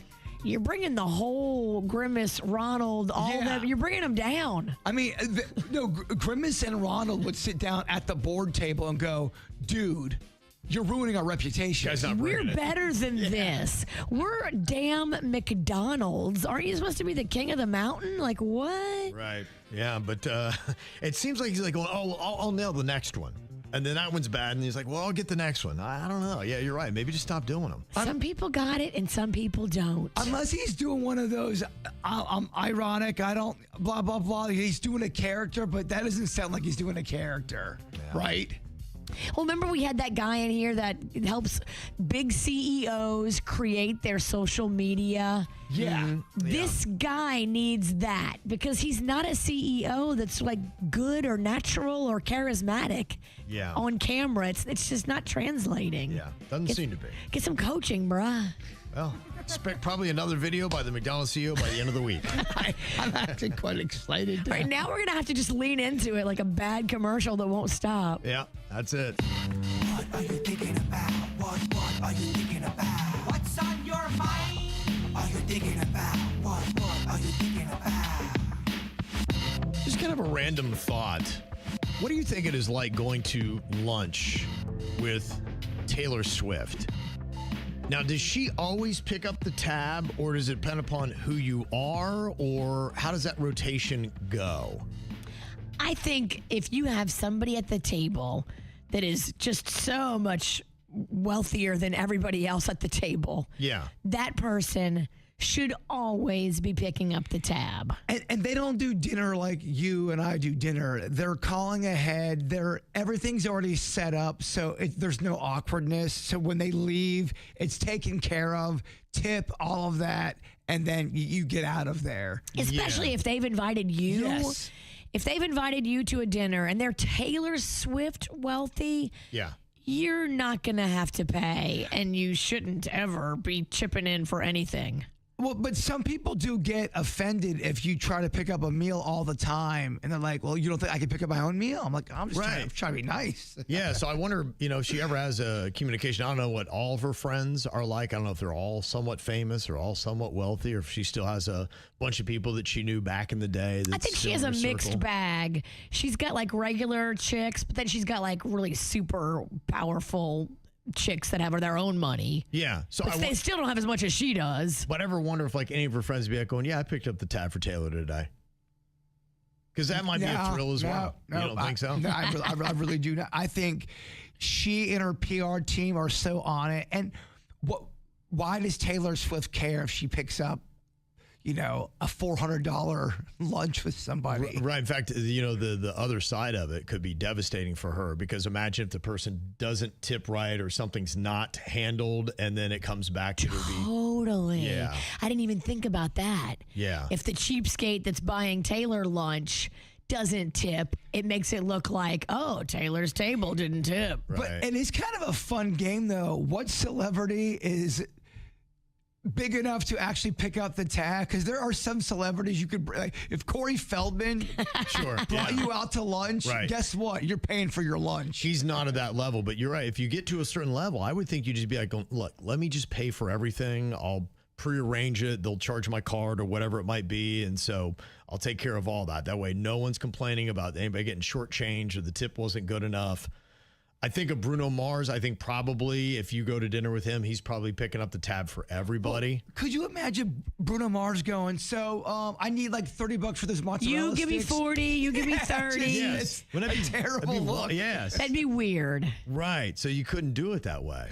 But you do know there are definitely some celebrities that are like that, where they're going, we're splitting the check. Sure, yeah. Yeah, I'm just wondering where that all lands. Who is what with their paying? What's it like going to dinner with some of these celebrities? It's so funny, too, because people will ask, I heard a story over the weekend from one of my snack pack boys, Twigs, and he was saying he was at this place where, Hollywood people always go. And he goes, hey, real quick, tell me who's the biggest jerk that's known around this restaurant? And it was hands down Jerry Seinfeld.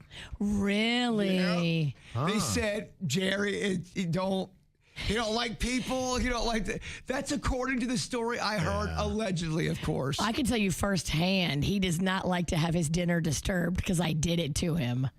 He was eating at the Breakers, and he thought he was eating on a little private patio, and nobody knew where he was. But you know where the Italian restaurant is at the Breakers? Yeah. It's got like a little area. It's got like bushes, and there used to be tables right behind there. So he was behind there, but I knew he was behind there, and so I popped up over the bushes, and he looked pissed. Yeah, so you kind of actually got me on Jerry Seinfeld's side now. Yeah. I got in the bushes. I don't blame him for being all upset. Say cheese. He was cool with everybody until Virginia. Now I know why he's so pissy. Yeah. What's the deal with girls in bushes? She may have a different man after that day. All right, Bird, what you got on your mind today? So we were just talking about the McDonald's guy. Hear me out. I'm trying to Shark Tank it. Buying or selling this approach for promotion. He goes on the air. His next thing is this. Hey, look, I do really terrible commercials. I'm not good at commercials, but I make great burgers, and that's what really counts. Is that a good move, or is that just stupid? And should I... Denny, Denny, edit that out, please. I mean, own that he's not good. But say, hey, but our burgers are better than our commercials. It would take a charisma to be able to have that kind of execution payoff. I could see somebody suggesting that, and then he would go and botch it again, and it'd be even worse. So it's not a horrific idea. I think it's bad for him. For him, okay. I don't think he has it in him. All right. I think everything he does is going to be a disaster. I would just stop putting him on film. I'd be like, let's just cut it out. We can't get the Burger King guy on the line, but we definitely get the McDonald's guy on the line. Very bad one. We can't get the guy that's good. We can get the guy that's bad. Yes. What's on your mind today, Virginia? Well, I thought I sent you a copy of it, but then I just realized now, looking at my email, the video didn't go through because I guess the file was too big. Rocco got on stage at the Crawfish Fest and sang AC/DC's Thundershook. Thunderstruck, and it was so good. Oh, was it? That's awesome. I was so nervous because that song gets high. I'm pulling the audio, and I'm going to send it to you in a separate file now that I'm on the Wi-Fi here at work. But it actually came out better than I ever thought it would. Really? Okay, good yes, for him. It was so much fun. The crowd loved it. Well, he's got charisma. The kid's got charisma. He does. I'm not saying that to be pandering. I mean, I love me some Rocco, and it's not an act. That kid is born to be on a stage. He gets it from his mama. Would he like to be the CEO of McDonald's? They do need somebody with a little charisma. You're right. They definitely do. I don't think it's that weird that you would see somebody taking a dump by a dumpster in Florida. I think we probably either all seen that or you've heard stories about something like that. But, you usually see it and you're like, oh, okay, I guess I understand what's going on there. But Denny's, you saw somebody doing this, and it's not the kind of person that you would expect that would be taking a dump by a dumpster. Yes. Last time Bird and I saw somebody pooping on the side of the road, they looked like they might have been missing some of their mental faculties. Yeah, okay. Right. Well, they were holding on to a street lamp, and we were at a red light, and we could not avoid locking eyes. We could escape. You got to run the light. It was gridlock traffic. It wasn't like we were the only ones that saw this. It was in front of a gigantic crowd of people. Forced audience. Yes. So that's why this one caught my attention yesterday. I was leaving the Village Plaza. And if you know, they have an abandoned bank in there in the corner. Yeah, right. That abandoned bank. Well, so I went at lunchtime, which was dumb because church was out. That place was packed, the place that I went to. And when I was leaving, there was a truck that was trying to back out, and he was like about to back into a person, and they were arguing with each other. So I just hung a right real quick to cut through that abandoned bank. And there was a perfectly normal person just pooping back there. I think they were having an emergency or something, and they pulled off and tried to get out of people's view, not thinking somebody was going to cut through an abandoned bank and see them. Describe the person. So that's what's weird. They had a normal, they were shaved, they had a normal haircut, their clothes was clean, they were wearing khaki pants. Not to interrupt you, but I want to do a composite sketch. Can you tell me their features, please? Yes. They had fair blonde hair. Okay. It was nicely cut. They had a clean-shaven face. They were wearing a polo shirt, and they had khaki pants on, and they were definitely pooping. They just had a poo emergency. So I'm like, what kind of situation where you go, I can't make it anywhere. I can't even get into a restaurant. They tried to hide, and you found them. So I think that's what it was. They had pulled over, jumped out of their car, and they didn't think anyone was going to be cutting through. And I saw it, and I turned immediately. I saw their eyes, and I looked away. And I was like, whoa, I think that guy was just pooping. I had to get out of the way, but it caught me so off guard. It happens more than you think. This is an epidemic. Poopy cramps happen, and you just have to hope that you're somewhere near a facility. And if you're not, I think you have to just be like an animal and go in nature and hide. Yeah. Your Honor, I just want to put on note that someone sounds like they're defending a little bit pooping in public, and I don't want to throw any names under the bus, but there is audio from the past of people admitting pooping out in public. Yeah, I remember. What was your situation, Virginia? You did something similar. I had an emergency, and it was many, many years ago, and it was at a church. Ooh. Oh, my God. And there was like these bushes, and it was a perfect square of bushes with like the AC unit or whatever in the middle. Yeah. But it was a big, perfect square, and it hit me at the same time that I spotted these bushes, and I just had to. Were you jogging? Is that what was going on? No, I was in my car. It was on Dixie Highway. I think there's another story. I'm not trying to... There isn't. Well, I think she's got two stories. I think I do have two stories. There's one about you running on a golf course, and I'm not trying to turn this into a smear campaign. That's right. In my neighborhood, when I was training for a run. It was nighttime though. Then it was the cloak of night. I was like a ninja pooper. I rest your honor. And then you actually did poo yourself, right? When you were running in the race. Yeah, so there's 3. Wow. Turns out I don't have control back there. Wow, she got dumps like a dump. Oh my God. Jury duty means something different now. So sorry. Wow. So I guess when the mood strikes, and if you're in that position, like I said, I felt really bad because I felt like I was blowing up his spot. Well, he was blowing up the spot. I just really wasn't. I was trying to come through the parking lot so I didn't get hit by that white truck. Look, I see that guy. I feel that guy. I was that guy. Oh, how odd. Something weird going down in a parking lot? You're right. 9 out of 10. 9 out of 10 dumpsters have had a person poop behind them. Maybe more. Maybe more. What is the average number of stories? Do you have any Jbird where you've had to take a dump in an emergency situation in public? It was awful. It was senior night for baseball in high school, and it was a big deal. And it really was. My mom didn't go to a lot of baseball games, so my whole family is there. They bring everyone out. It's this big ceremony, and I'm playing third base, and all of a sudden, I got poopy cramps out of the blue. First inning, and there was always this guy. Why can't it be the 9th inning? He played for St. Lucia's High School. He was their catcher, and he just would always hit a baseball 9 million miles down my throat. So I'm sitting there going, oh, man, I'm sensing this guy's going to hit a ball at me right now, and I don't think I can do it. Of course he does. I have to run, dive. I catch it. I throw him out, but I kind of make like Bigfoot was playing first base, and he had to kind of tag him out. So my coach grabs me. You make a great play. You make a great throw. I'm like, dog, I'm about to crap my pants, man. And I had to run out in the woods, and I remember. I had to go hit. While your team is still on the field? We got off the field. I'm about to go bat. I'm out there pooping. And I'm going, oh, man, please, someone hit a foul ball. And then I had to put, it was awful. It was awful. That was my senior night.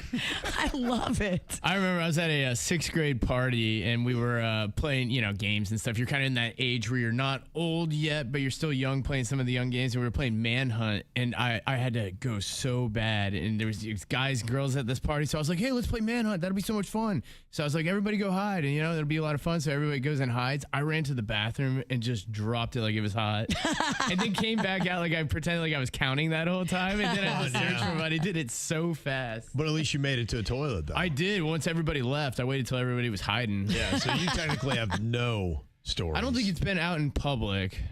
I mean, there's always tomorrow.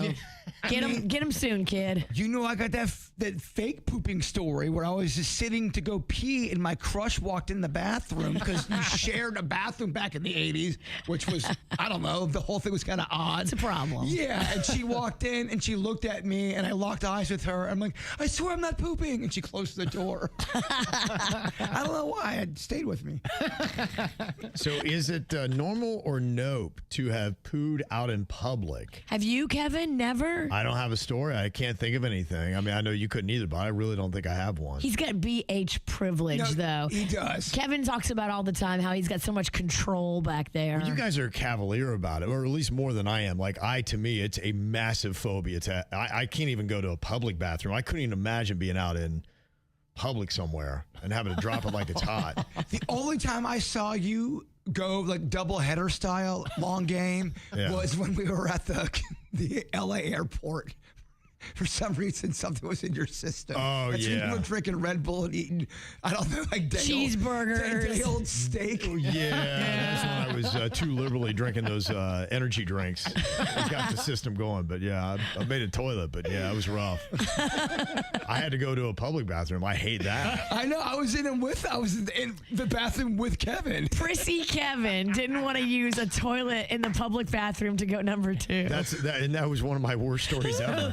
It's like going outside. That's terrible. I'm not even kidding. That was 20 minutes of complete calamity. I can't believe how many weird things happened to me and Kevin in 20 minutes at the LAX airport. Normal or nope? It is not normal.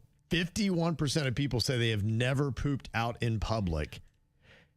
But then the other thing is you either have people that never do or you have people that have and maybe frequently. 26%, the number 2 answer, said that they've done it 3 or more times. 3 or more. Those are my people. I played baseball with a dude. I'm not going to say his name. Say his name. He would leave his house to go to the Marriott Hotel because, it's, in his words, the best pooping place in town. He'd leave his own home? Yes. He chose the Marriott over his castle? Absolutely. Wow. Kevin would never. No, I think most people wouldn't. Yeah. Okay.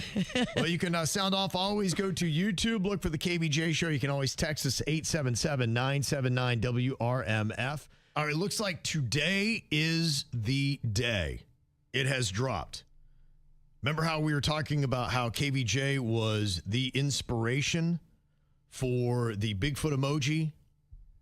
Yes. We were waiting for it, and the creator had sent me a video about probably 2 weeks ago now, and he said, hey, I think it's dropped. And so I had him do a video of him describing it and had the emoji itself, and I went on my phone. I was like, you know what? It's still not there. But I got this text that says, I did the new update on my iPhone and the Bigfoot emoji is now available. Wow. And the dude that did this and his whole family, they're very, very nice people. I've met them several times. They come to our events. They're nice. They're awesome. Mm-hmm. Yeah, so apparently it is there now. I don't know if you can get it, but if you would go and try to send somebody a text message, then I would assume that you just have to look for the emojis and you'd be able to get it. Now, I had tried, and I think it's not only necessarily Bigfoot, but I think they might call it hairy creature. All right. Now, I must have to do the update because I'm putting in hairy creature and I'm putting in Bigfoot as well. And I'm just getting the feet, and it actually looks like a Bigfoot. So I guess it might be something where you then have to go to your operating system and you have to go on ahead and do the update. And it looks like I have an update that I have to get. No Bigfoot for you. Mm-hmm. Update first, Grandpa. Yeah, I guess so. Have any of you done the update? I have not. Dude, I haven't updated anything with anything in my life for about, I don't know, 4.5 years. My phone keeps telling me you can't take any more video because it's full. So I don't think it will update. You got to delete your videos. I can't. They're so special. Well, you can save them. What do you mean? I know. Everybody keeps telling me put them in the cloud, but I don't understand the cloud. She's calling me Grandpa. Yeah, right. Oh, I'm Grandma. No, you're actually great Grandma. Yeah, and the weird thing is I have automatic updates on, and it didn't in mine. So people are texting in. They said hairy creature is real. Raw. So, yeah, I haven't seen it yet. People keep sending us the feet, but that's not the actual emoji itself. So I just want to get confirmation that's out there, but apparently it should be ready, at least some people are saying. I do have some people that are sending in the Bigfoot emoji. It's kind of weird, though, because it doesn't seem to be working for everybody, and some people are trying to send it, but it's only coming out as a square. With a question mark in it. Yeah. On my phone. I got a bunch of, I think I have to do the update, but I can't do the update, so. Even people said I just did the update, and it's not there. Huh. Yeah. Somebody said if you don't have the new update, you'll see an option to download 26.4.1, whatever that means. So, yeah. It's going to be there, but apparently it's not there, the Bigfoot emoji for everybody today. It's a slow rollout. It's a Monday. I'm hungover. I know you're talking about 1.21 gigawatts. I have no idea what's going on. Yeah. We'll have to wait. It is starting to roll out, but apparently it's not available for everybody just yet.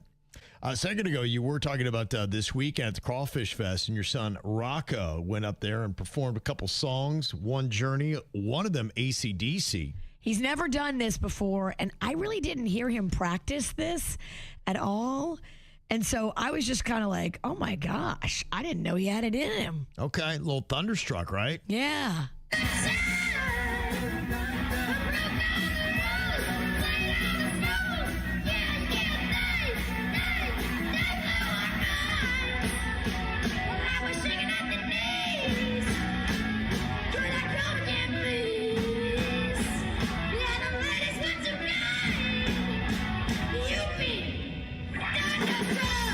That's amazing.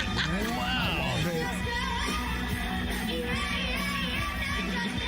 Oh, he got it. That's unreal. That's Rocco. I think that needs to be his new signature song. Wow. Dude, no many people can get up on stage and even attempt to try to do that. I was floored. Hats off, Rocco. You did great, kid. That's amazing. He went to a different place to get that one. He was a different human. Wow.